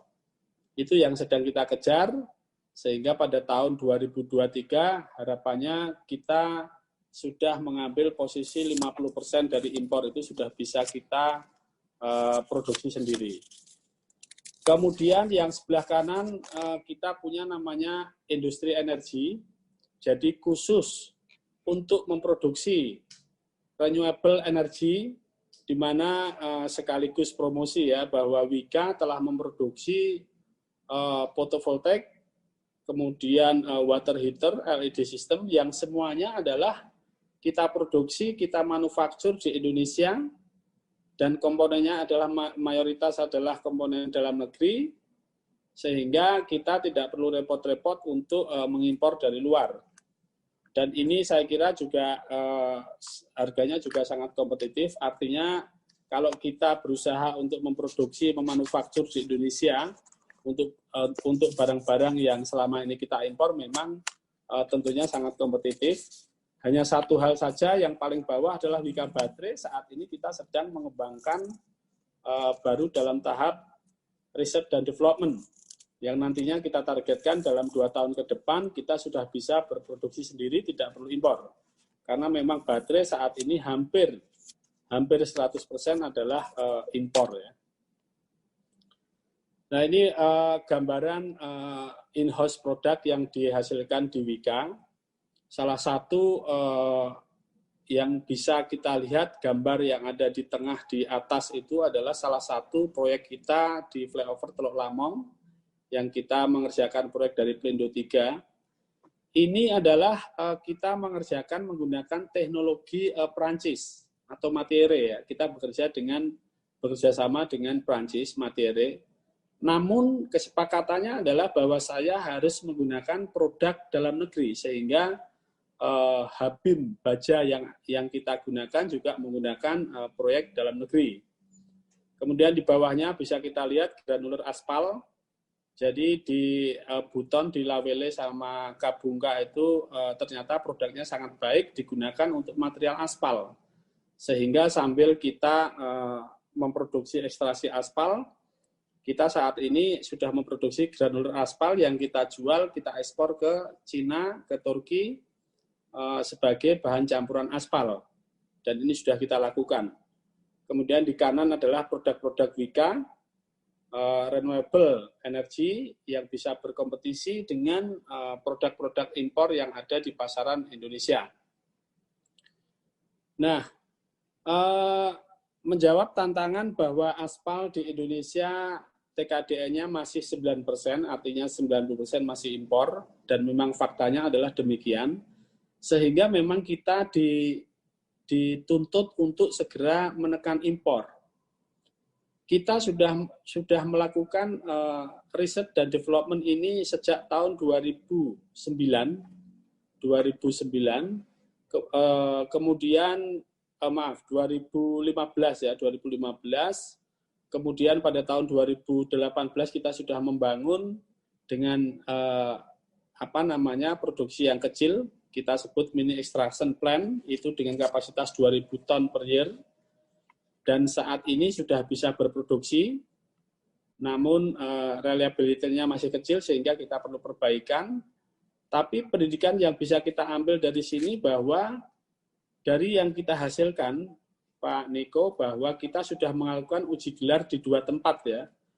Pada tahun 2018 kita melakukan uji gelar di Pantura, kemudian di 2019 kita melakukan uji gelar di Jalan Nasional di Makassar. Dan sejak 16 Desember 2019 kita telah melakukan uji core drill tahap 1, yaitu pada tanggal 18 Maret tahun 2020. Itu hasilnya lebih baik dari campuran untuk PEN 6070. Sehingga kita ambil lagi core drill-nya tahap kedua pada bulan Agustus yang lalu, dan ternyata memang dari semua aspek bahwa aspal yang kita hasilkan itu hasilnya lebih baik daripada yang ada di pasaran PEN 6070. Sehingga dari situ kita sekarang pada proses pengeluaran sertifikat untuk aspal beton yang kita hasilkan, yaitu PEN 4050. Pada bulan Desember ini kita harapkan sudah keluar, dan sehingga yang kita hasilkan sudah tersertifikasi sehingga bisa digunakan oleh jasa konstruksi yang ada di Indonesia. Itu adalah yang sedang kita kerjakan saat ini di Pulau Buton atau Sulawesi Tenggara. Ini beberapa foto seperti terlihat di dalam foto sebelah kiri bawah. Produk kita adalah sangat baik sekali, baik dari tingkat kekerasan, marsal, dan sebagainya, menghasilkan produk yang sangat luar biasa. Sehingga dari situ kita berencana untuk membuat big plan ya. Jadi kalau tadi kita membuat mini ekstraksi yang kapasitasnya hanya 2.000 ton per tahun, kita sudah segera, karena mini plan tadi sudah berhasil dan sudah kita uji coba dengan baik, sehingga kita akan segera membuat big extraction plant dengan kapasitas 2 kali 100.000. Tadi saya sampaikan bahwa produk atau kebutuhan aspal nasional adalah 1,3 juta ton, yang diproduksi oleh Pertamina adalah rata-rata 300.000 ton per tahun, sehingga memang sekitar 1 juta ton masih impor. Kita perlahan akan mengurangi impor itu dengan membuat big plan kapasitas 2 kali 100.000 pada tahun depan. Kemudian di tahun 2022 kita akan memulai untuk plan berikutnya. Sehingga harapan kami aspal yang memang TKDN-nya masih sangat rendah bisa kita cover di tahun 2023 dan 2024. Ini memang dukungan pemerintah luar biasa. Tadi sudah disampaikan oleh Pak Niko dan Pak Silmi bahwa usaha pemerintah untuk menekan impor ini luar biasa, sehingga memang kita dalam hal memproduksi aspal ini juga dimonitor oleh Bapak Menko maupun Menteri PU. Sehingga memang di tahun 2021 sudah diputuskan bahwa impor sebesar 500.000 itu sudah mulai harus di-cut, bisa diganti oleh aspal karet, aspal beton, dan limbah plastik. Dan Wika khususnya adalah mengoptimalkan untuk pemakaian aspal beton. Sehingga memang kita sedang mempercepat proses sertifikasi untuk aspal PEN 4050 yang kita hasilkan.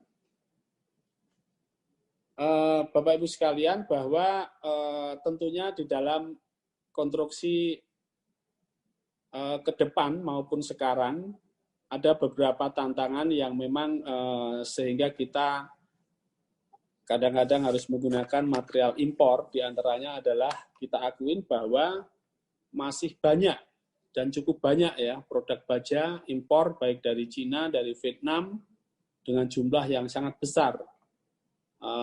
Meskipun ada sebagian yang menurut saya tidak mempunyai label SNI. Namun hal ini menjadi tantangan buat kita semua, karena memang kalau kita dihadapkan pada dua pilihan, mutu dan harga, mutu masuk tapi harganya lebih murah, pasti kadang-kadang kita harus memutuskan memakai material yang mana, sehingga memang dibutuhkan ketegasan dalam peraturan maupun undang-undang agar untuk proyek-proyek saya usul kepada Pak Niko untuk bisa disampaikan kepada kementerian juga bahwa kalau proyek APBN atau APBD yang mestinya semua material yang ada diproduksi dalam negeri ya wajib hukumnya menggunakan produk dalam negeri, tapi bukan mengutamakan atau meningkatkan, tetapi wajib saya kira ya.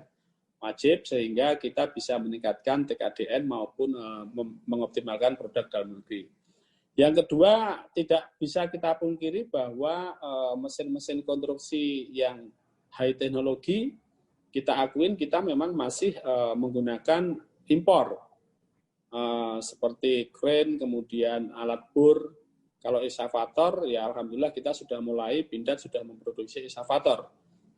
Tentunya kita juga, tadi kami sampaikan, bagaimana supaya kita bisa memanfaatkan produk yang ada di Pindad, eskavator ini bisa dibeli oleh pengusaha yang ada di Indonesia. Karena kalau kita tidak ada kalimat wajib, ya pasti kita akan memilih. Masih punya pilihan gitu ya. Saya pilih eskavator dalam negeri, lebih murah, tapi belum tentu kualitasnya baik, tetapi kalau dari luar negeri mungkin kualitasnya lebih baik, ya kita kadang-kadang masih memilih yang dari luar. Mungkin kalau kita ada undang-undang atau PP yang mewajibkan kita harus beli dalam negeri, ya pasti kita akan beli dari dalam negeri. Saya kira itu yang bisa kami sampaikan pada siang hari ini. Pada intinya adalah Wika berkomitmen untuk mengoptimalkan pemakaian produk dalam negeri, sehingga bisa untuk menumbuhkan ekonomi di dalam negeri, baik itu ada perbandingan dengan proyek dengan material impor, namun salah satu usaha Wika untuk menerapkan itu diantaranya adalah di dalam prosedur kami memang jika material ada yang sudah bisa diproduksi dalam negeri, memang saya mewajibkan harus pakai produk dalam negeri. Jadi meskipun ada harga yang lebih murah dari impor, saya tetap harus memakai produk dalam negeri, karena itu adalah sebagai komitmen kami untuk mengoptimalkan produk dalam negeri. Saya kira itu Pak Dandung dan Bapak Ibu sekalian yang bisa kami sampaikan. Terima kasih. Wassalamualaikum warahmatullahi wabarakatuh. Waalaikumsalam warahmatullahi wabarakatuh. Terima kasih Pak Agung atas pemaparan yang menarik sebenarnya. Menarik dalam artian gini, dikaitkan tadi masalah peraturan yang ini aturan setengah hati gitu ya, ketika kita diminta untuk menggunakan produksi dalam negeri, tapi dalam peraturannya tidak ada frase wajib, selalu hanya diutamakan, ditingkatkan, sehingga aturan yang ambigu ini kemudian menjadi aturan yang karet, sehingga akhirnya pertimbangan pragmatis yang digunakan, seperti dikatakan oleh Pak Silmi tadi, kadang-kadang kita terjebak pada pemikiran pendek, jangka pendek, sehingga kita hanya membeli material mungkin yang seperti disampaikan Pak Agung tadi yang murah, tapi impor, sehingga akhirnya industri dalam negeri tidak tersupport gitu ya.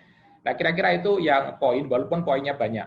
Oke, karena waktu sudah luar biasa mepet ini, ada 33 pertanyaan. Saya juga bingung milihnya gimana gitu. Ini saya gini aja caranya, biar bisa terwakili. Tadi sudah saya baca secara singkat, saya belajar membaca cepat gitu ya, supaya poin-poinnya itu dapat, sehingga pemikiran atau pertanyaan itu bisa terwakili. Karena kalau saya baca satu-satu pasti hanya dapat 2-3 pertanyaan saja, dari Pak Toha, Pak Sarifudin, Pak Asmuni Yato, Pak Denny Limbong, Pak Ahmad Faisal, kemudian dari Bambang.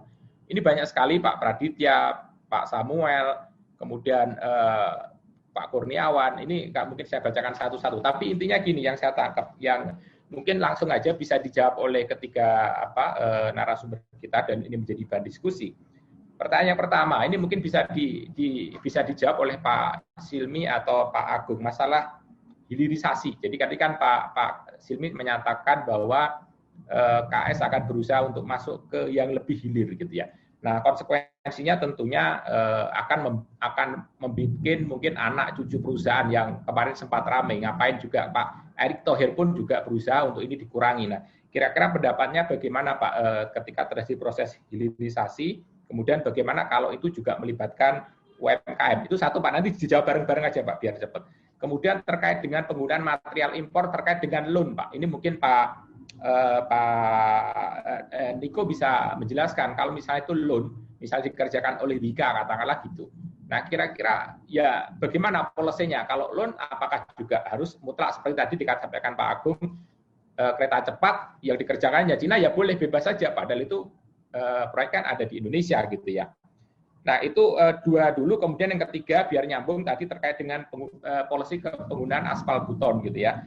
Bagaimana hambatannya sehingga komponen impor aspal kita masih sangat tinggi 90%. Mungkin tiga hal itu dulu Pak yang bisa kita diskusikan terkait dengan hilirisasi, dengan loan, kewajiban menggunakan material impor dari loan-nya. Kemudian tentang aspal buton. Mungkin Pak Silmi dulu Pak terkait dengan strategi hilirisasi produk baja. Terima kasih. Kalau dihubungkan dengan anak perusahaan, saya rasa nggak ada hubungannya karena kita tidak membentuk anak perusahaan baru. Bahkan ini adalah membantu industri dalam negeri untuk meningkatkan utilisasi sehingga fixed cost-nya bisa lebih murah, sehingga COGS-nya bisa juga lebih murah, dan bisa berdampak kepada peningkatan daya saing untuk menghadapi impor.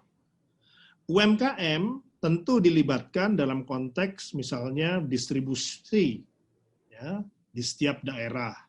Ya. Jadi salah satu anak perusahaan KS sedang membuka jalur distribusi sampai ke pelosok, ya, supaya ini menjamin rantai pasok pada setiap provinsi. Kemudian kalau dihubungkan lagi kaitan dengan hilirisasi, dengan hal-hal kaitan dengan apa yang sudah ada di KS, saya rasa malah ini menguatkan ya, dan juga akan memberikan dampak positif untuk kinerja KS dalam konteks kesehatan daripada KS itu sendiri. Ya. Dan kita tidak pegang distribusinya, kita tidak pegang produksinya, yang kita pegang adalah sistem, ya, dan juga platform daripada penjualannya. Jadi ini murni peran-peran mitra, baik itu usaha kecil, menengah, maupun juga industri existing yang akan menikmati. Tentu KS dalam hal ini karena pemilik merek dan juga pemerakarsa daripada ide besar hilirisasi ini, dan juga sebagai penyedia platform digital untuk transaksi produk-produk KS, kita akan launching di bulan Desember ya, untuk step satunya, ya, sehingga ini malah akan membangkitkan perekonomian dalam negeri. Mungkin itu yang bisa saya jawab kaitan dengan kekhawatiran anak perusahaan dan lain sebagainya. Karena ini masih inline. Yang dilarang itu adalah bikin perusahaan yang tidak inline dengan bisnis inti, ya, dan juga ini tidak. Ini masih inline dan tidak bikin perusahaan juga. Karena ini adalah peran-peran daripada mitra yang kita dorong dalam ruang lingkup Krakatau Steel. Ya, terima kasih Pak Silmi. Karena ada pertanyaan, jadi saya harus sampaikan sebagai moderator, dan saya pikir memang konsepnya adalah kolaborasi Pak. Artinya tentunya ketika menguatkan mitra, menguatkan industri sejenis, sehingga industri yang mungkin memproduksi tidak standar, bagaimana kemudian KS menginfluence, mensupport supaya menjadi produksinya menjadi jauh lebih baik. Kira-kira mungkin yang saya tangkap gitu ya Pak Silmi ya. Oke, selanjutnya. Kemudian kita coba ke Pak Niko. Pak Niko ini terkait dengan tadi sudah disampaikan oleh Pak Agung. Ini saya cross check saja bahwa Wika sudah sedemikian jauh gitu ya mengimbangkan. Nah inilah sebenarnya fungsi BUMN. Jadi kalau proyek-proyek rugi harus masuk gitu ya. Kalau untung kasih swasta aja ya Pak Agung ya. Artinya ketika mengembangkan R&D bitumen di aspal buton itu kan memerlukan investasi yang tidak kecil. Cuma ternyata dalam level implementasinya itu sangat sulit. Kebetulan saya pernah berdiskusi dengan Asosiasi Aspal buton juga, swasta juga mengalami kesulitan. Aturan ada, semua ada, tapi ternyata implementasinya sulit, sehingga akhirnya demand-nya kecil, produksinya tidak ekonomis. Nah, saya ke Pak Niko. Pak Niko terkait dengan implementasi aspal buton. Sebenarnya problemnya di mana gitu? Ataukah mohon maaf para importer ini sangat kuat influence-nya terhadap pembuat kebijakan sehingga akhirnya penggunaan aspal buton menjadi kendala. Itu mungkin buat Pak Niko yang pertama. Kemudian terkait dengan tadi Pak disampaikan juga proyek-proyek yang loan. Bagaimana policy dari Kementerian PUPR sendiri kalau misalnya mengerjakan proyek itu adalah loan dari negara asing. Mungkin dua itu dulu, Pak Niko, silakan. Terima kasih Pak Dandung. Ini Pak Agung Budi ya. Itu rapat dengan Pak Luhut hari Rabu ya, waktu itu ya. Saya tahu hari Rabu karena Pak Menteri pakai baju batik PUPR. Itu hari Rabu berarti hari ini. Tadi yang di dalam saya ada rapat itu. Rapat aspal buton. Ini sangat menarik karena saya sudah rapat berkali-kali aspal buton ini sudah sampai sekarang sudah 5 kali rapat. Yang sampai sekarang bisa gestur. Saya belum mendapatkan masalah sebenarnya, jujur saja ini. Apa sih masalah sebenarnya? Dan saya sudah merencanakan tanggal 3 besok saya akan ke sana. Akan ke 3 sampai Makassar, 4 pagi saya akan ke Buton. Saya ke sana karena yang saya sampaikan tadi, aspal buton tadi sampaikan Pak Agung sudah dites juga sudah bagus, tapi kenapa susah dipakainya gitu kan? Pak Menteri dan Pak Luhut juga sudah sangat intens berkomunikasi gitu ya. Nah, bisa saja terjadi begini. Ini yang saya coba mengira-ngira ya, mudah-mudahan ini bisa kita selesaikan, yaitu adalah terkait dengan tadi masalah produksi. Yang kedua masalah distribusi. Saya sampai mengatakan begini, aspal buton ini paling tidak di Sulawesi semua bisa pakai dulu minimal kalau kita bisa distribusi. Kesulitan transportasi. Makanya saya rencana tanggal 3 akan ke Sulawesi Selatan. Nanti dari sana baru paginya saya akan terbang ke Buton untuk mengecek hal itu. Kami ingin, nah memang kalau Pak Agung berkenan kami akan, kalau di Buton sudah ada factory, kami ke sana juga Pak Agung. Lihat factory-nya di sana yang di Buton. Karena saya ingin pastikan tadi sampaikan, saya senang sekali ini sudah menjawab salah satu yang saya juga agak senang adalah tadi Pak Agung sampaikan sudah ada pabrik yang cukup besar yang menghasilkan aspal buton. Saya sudah senang sekali. Tinggal kami lihat. Dan yang kedua adalah sekaligus menjawab dengan tadi masalah loan. Yang pertama begini, pada saat loan agreement itu biasanya ada kesepakatan, itu yang kita selalu ngecek. Kita seringkali kalah di situ. Ya. Kalau agreement-nya kita firm di sana bahwa menggunakan dalam negeri, selesai. Nah persoalannya kalau agreement-nya mengatakan pakai sana, itu persoalannya. Yang dulu kami lepas. Yang ke depan kami akan cek, dan yang ke depan ini kami sudah masukkan di dalam RPP Cipta Kerja. Bahwa ke depan semua yang masuk material peralatan konstruksi masuk ke dalam proyek infrastruktur PUPR harus ada dari kami memberikan suatu katakanlah semacam sertifikasi untuk itu, kelayakannya. Kami sudah siapkan di dalam RPP-nya, dan rencana RPP akan disahkan di bulan Januari 2021, berlaku hal itu, dan kami sudah masuk ke sana, bukan hanya material, alat pun sama. Jadi kami berharap, kalau terkait loan tadi itu, yang lalu sudah kami tidak akan bahas lagi, kita bicara ke depan kami akan cek dulu semuanya, memastikan bahwa semua yang bisa di produksi dalam negeri harus digunakan, wajib hukumnya dilaksanakan di Indonesia. Wajib hukumnya. Tetapi, ya ini tadi, balik lagi ini saya sampaikan, ini saya mencoba melihat situasi secara clear, yaitu kalau sudah saatnya harus selesai pekerjaan di lapangan, belum ada barangnya bagaimana? Gitu ya. Makanya kami lagi membangun satu sistem supply and demand di PUPR ini namanya CMPK, Informasi Material Peralatan Konstruksi itu, yang nanti sistem ini akan mencoba melihat supply and demand by zone, by time. Nanti pada saatnya misalnya katakan ada aspal buton atau aspal saja misalnya, aspal butuh di NTT. Nah ini membawa dari Buton sampai sana ini berapa lama? Itu juga waktunya. Atau butuh di Sumatera, di Aceh gitu kan? Itu kalau aspal buton. Juga yang lain sama juga. Sehingga tidak ada lagi kita ada pernyataan bahwa pas butuh nggak ada lagi barangnya. Padahal habis tahun anggaran Pak. Kalau nggak kami misalnya sekarang, masa persen akan bertambah denda kontraktornya. Saya kira demikian, Pak Dandung. Makasih.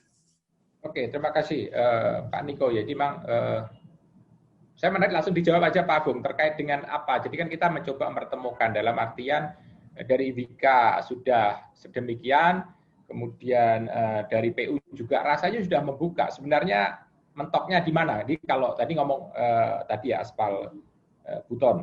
Silakan Pak Agung langsung aja disambung.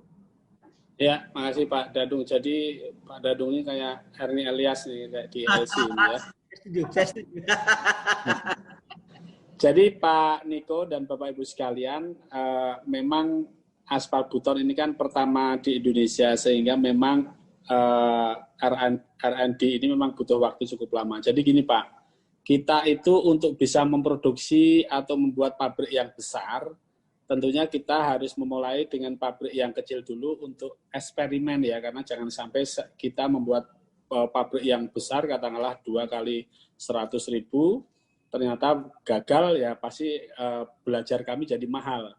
Nah, kami ingin belajar kami tidak sangat mahal sehingga membangun yang kapasitas kecil, 2.000 ton per tahun. Nah, masalahnya bukan di distribusi Pak Niko, tetapi adalah memang bagaimana memproduk aspal atau ekstraksi di mini plant ini mengalami kendala. Kita sudah sempat berproduksi sampai 300 ton, akhirnya hanya bisa sampai kepada untuk uji gelar. Pada saat kita memulai produksi lagi, terjadi kendala di mechanical sama electrical, sehingga kita sekarang tahap perbaikan untuk yang mini plant 2.000 ton per year. Kita harapkan di akhir tahun sudah mulai berproduksi, begitu mulai produksi dan sangat baik, kita tes dalam waktu 1 bulan, kita akan memulai yang big plant, yang 2 kali 100.000. Itu yang pertama. Yang kedua, nyambung yang tadi Pak Dadung, ini satu case saja ya, yang mestinya ini tidak boleh terjadi gitu. Jadi kita melaksanakan proyek yang ada di Patimban Pot ya. Patimban Pot itu adalah LON Jepang. Salah satu material utama pembuatan dermaga adalah tiang pancang baja ya. Tiang pancang baja. Pada saat kami masuk, tiang pancang baja ini sudah diputuskan sama main kontraktor untuk mengambil dari luar, dari Vietnam. Padahal sudah jelas pada saat saya lihat di pabrik maupun harganya jauh lebih mahal dibandingkan harga yang ada di Indonesia dan mutunya juga bisa dicapai kalau itu diproduksi di Indonesia. Tetapi karena itu loan, kita nggak punya kekuatan untuk melarang dia untuk beli di Indonesia. Padahal kebutuhannya luar biasa, sangat besar. Itu hanya salah satu case yang saya yakin hampir semuanya kalau loan adalah seperti itu. Sehingga masukan saja buat Kementerian PU dan Perhubungan, saya pikir kalau untuk meskipun loan, toh pendampingnya juga APBN, toh kita juga punya kewajiban untuk membayar, ya sebaiknya harus produk dalam negeri, kita bisa memproduksi sendiri. Gitu Pak Dadung, terima kasih Pak Dadung. Siap, makasih Pak Agung. Saya langsung ke Pak Silmi sebentar. Pak Silmi, saya minta komen terhadap apa yang barusan disampaikan Pak Agung terkait dengan kasus di Patimban gitu. Sebenarnya kan ya Krakatau kalau hanya sipel mestinya bisa bikin dong gitu. Kenapa harus dari Vietnam yang sama-sama negara ASEAN juga? Pak Silmi silahkan Pak. Ya memang kalau hal kaitan dengan masa lalu itu kan tentunya di sini ada beberapa faktor dalam hal menentukan menggunakan produk yang mana gitu ya. Apalagi kalau kita hubungkan juga dengan pembiayaan, ya, khususnya loan dan lain sebagainya. Jadi memang saya tarik agak mundur sedikit ke loan ya, ataupun juga mitra ya, yang biasanya menentukan produk. Ya. Terus kemudian yang kedua adalah dalam konteks harga.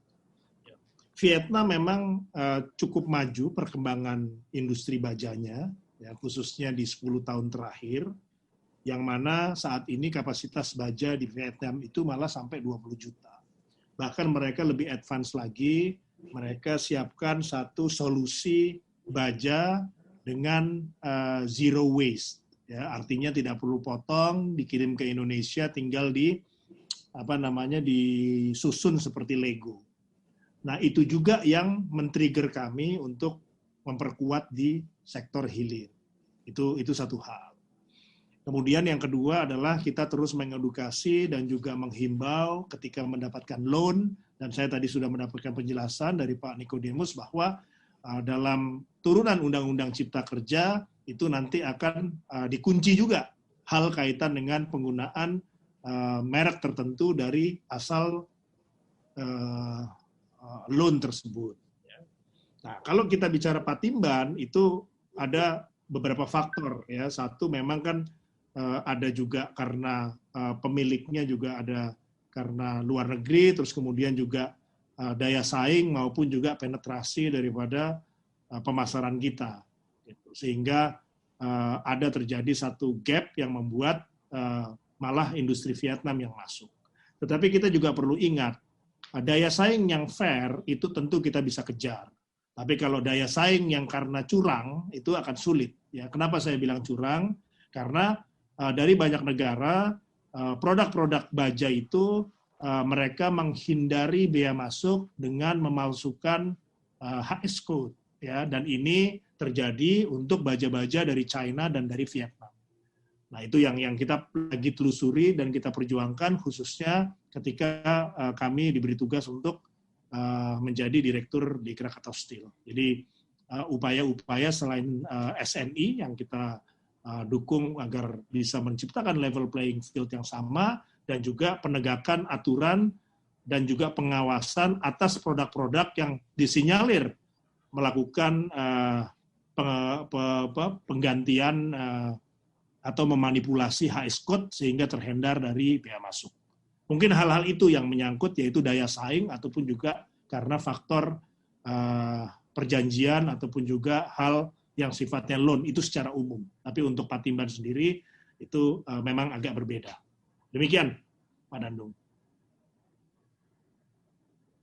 Ya, terima kasih Pak Silmi.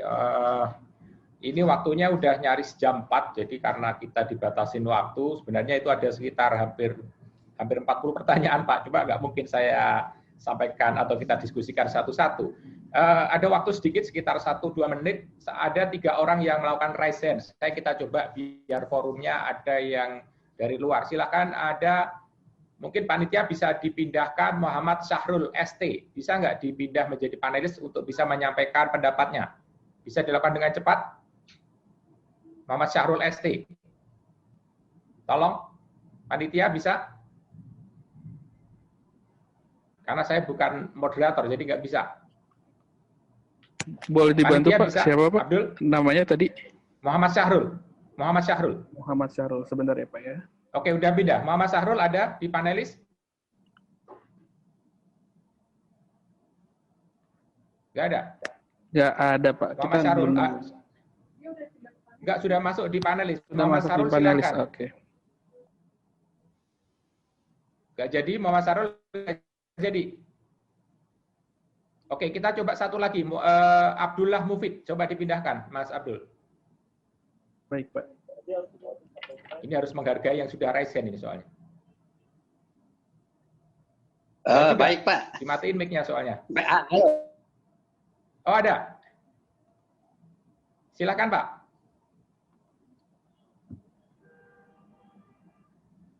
Sudah Muhammad, masuk ya Pak? Abdul Mufid, silakan Pak. Silakan Pak. Mengenai untuk industri aspal buton yang terkendala, kalau untuk yang ekstraksi saya belum begitu mengetahui karena tempo hari 2018 itu memang WK Buton kita dapat informasi mau emang ekstraksi untuk aspal buton. Tapi untuk yang gini Pak, yang masih sistem karung-karungan begitu itu kan apa dari segi teknis material halusnya itu Pak itu bersifat plastis masalahnya, yang sisa-sisa residualnya itu. Nah itu mungkin yang bisa merusak aspal sehingga secara teknis keberatan itu banyak PPK untuk di Sulawesi Selatan itu Pak. Bapak dari Kementerian PU? Bukan saya dari konsultan supervisi, Pak, PT Oh, konsultan supervisi. Irama Oke. Karya Jadi sebagai konsultan pengawas, Pak, mengusulkan Ya. waktu itu dengan Balai Pelaksanaan Jalan Nasional, bagaimana kalau untuk ACWC itu kita tidak menggunakan aspal buton, tetapi aspal minyak saja. Nah, untuk aspal buton itu binder dan subbase-nya itu boleh, saya bilang, karena ini rentan kalau untuk apa yang di luar. Nah, tapi keberatannya katanya pemerintah memaksakan harus kuota gitu loh, Pak. Itu dari saya, Pak. Makasih, Pak. Ya. Pak Abdullah. Pak Agung bisa menjelaskan sebentar, Pak, terkait dengan kualitas yang barusan disampaikan Pak Abdullah Mufid?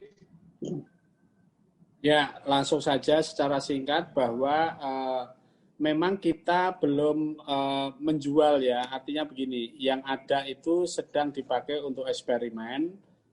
Kalau terhadap keluhan Bapak tadi, kita 2 kali mengadakan uji coba ya. Uji coba terakhir yang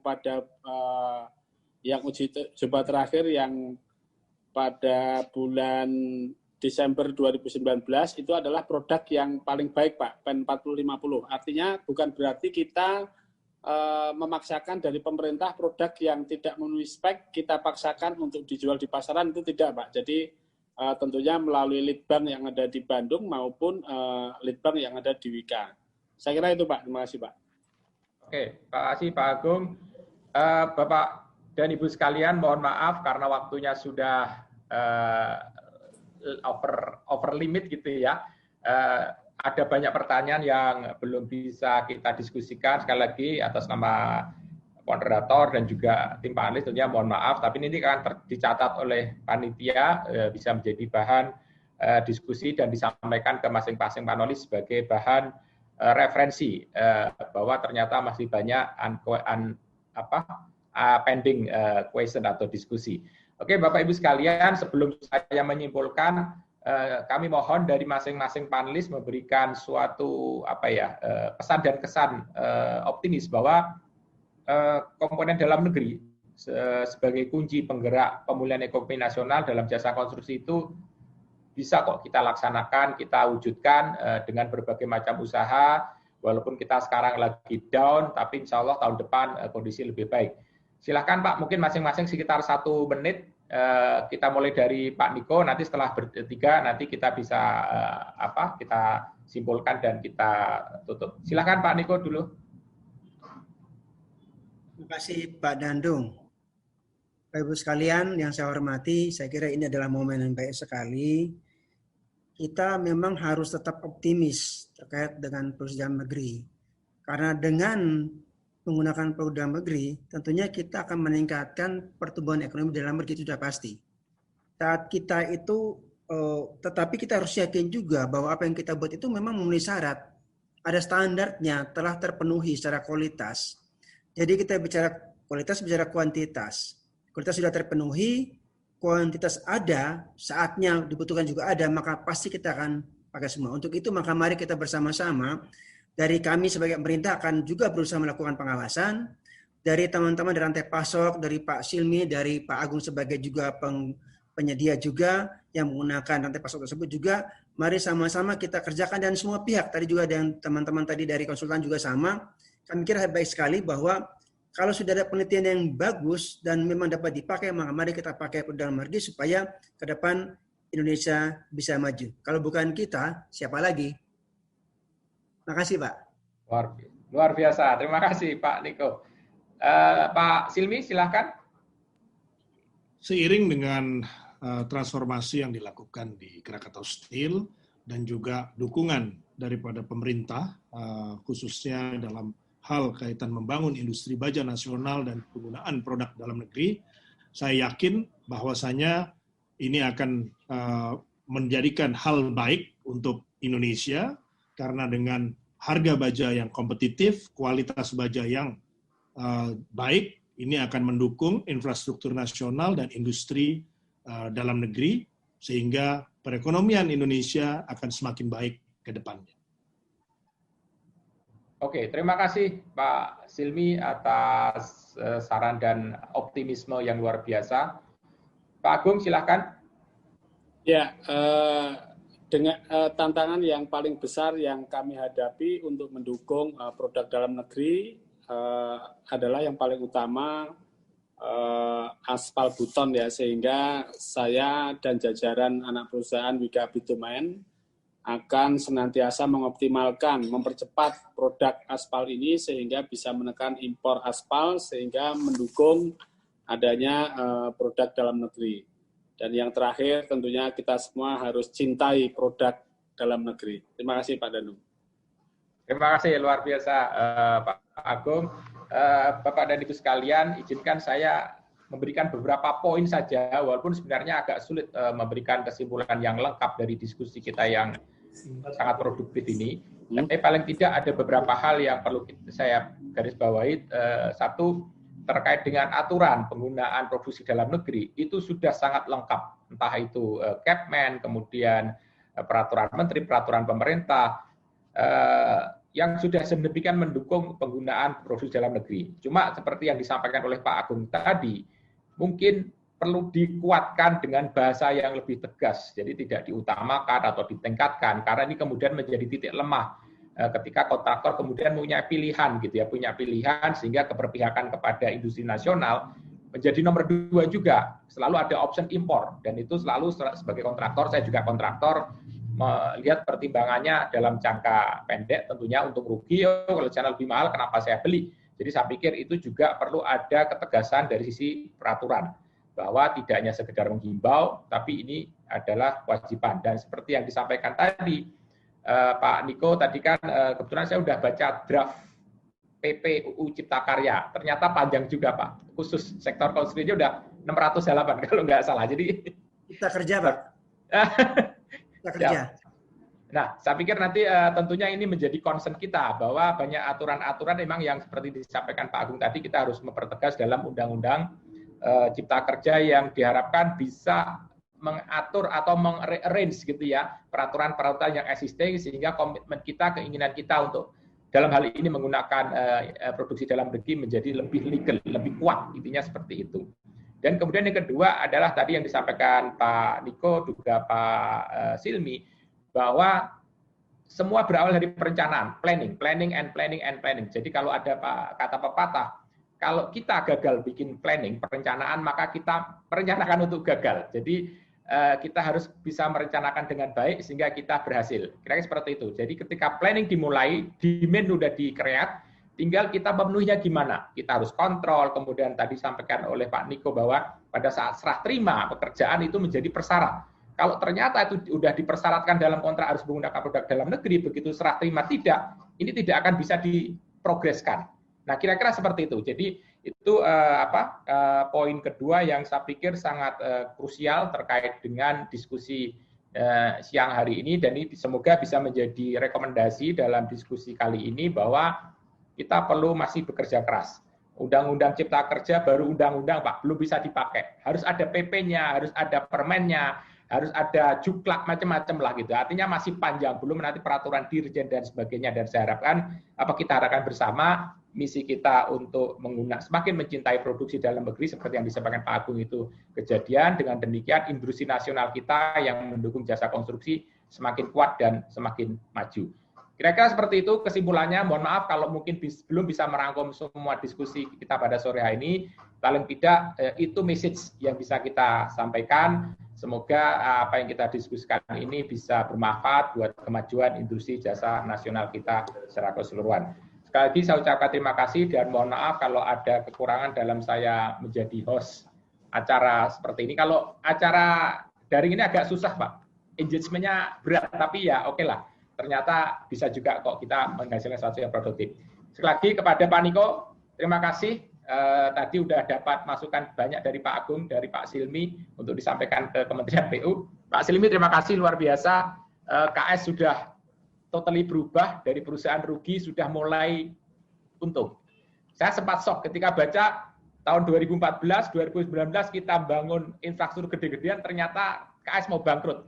Nangis juga Pak kita dengar. Tapi alhamdulillah dengan adanya Pak Silmi di sana, sedikit-sedikit sudah mulai berbalik 180 derajat. Nah, semoga ini semakin berkembang. Kita doakan bersama KS sebagai mother of industry Indonesia semakin kuat ya Pak Silmi ya. Kemudian Pak Agung, terima kasih juga atas apa yang disampaikan, komitmennya terkait dengan penggunaan industri dalam negeri dan juga penggunaan pengembangan aspal beton. Perlu didukung semua pihak, Pak Niko. Kalau misalnya ada yang kurang ya kita perbaiki bersama. Korea dulu bikin mobil Timor, Pak, kayak gitu, Pak, Kia gitu ya. Tapi sekarang kita lihat mobil Kia luar biasa, tidak kalah sama BMW punyanya Pak Silvi. Semoga punya BMW Pak Silvi. Oke, sekali lagi terima kasih. Mohon maaf, saya kembalikan ke Mbak Farah selaku MC. Assalamualaikum warahmatullahi wabarakatuh. Waalaikumsalam warahmatullahi wabarakatuh. Bapak dan Ibu sekalian, demikian diskusi yang sangat menarik tentang komponen dalam negeri sebagai kunci penggerak pemulihan ekonomi nasional dalam jasa konstruksi. Dan sebelum kami akhiri, kami mohon kesediaan para narasumber dan juga moderator untuk berkenan melakukan sesi virtual foto yang akan diabadikan oleh panitia dalam hitungan mundur. Ya, dalam hitungan mundur 3, 2, 1. Satu kali lagi, dalam hitungan mundur, 3, 2, 1.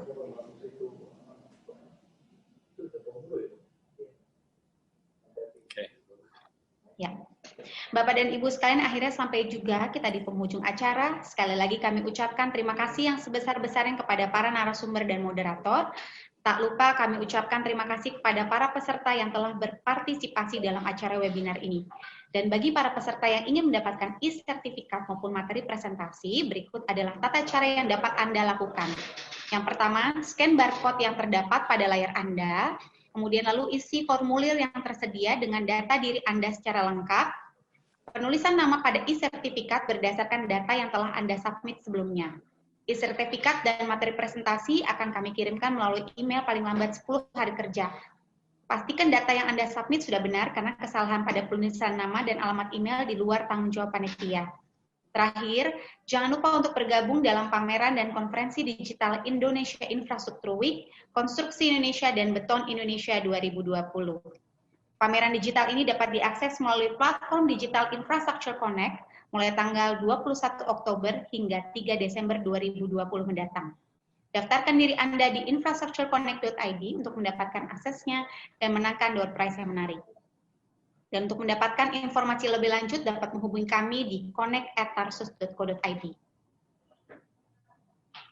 Demikian acara webinar kami kali ini. Sampai jumpa di Infrastructure Connect Digital Series selanjutnya. Wassalamualaikum warahmatullahi wabarakatuh. Selamat sore dan salam sejahtera bagi kita semua.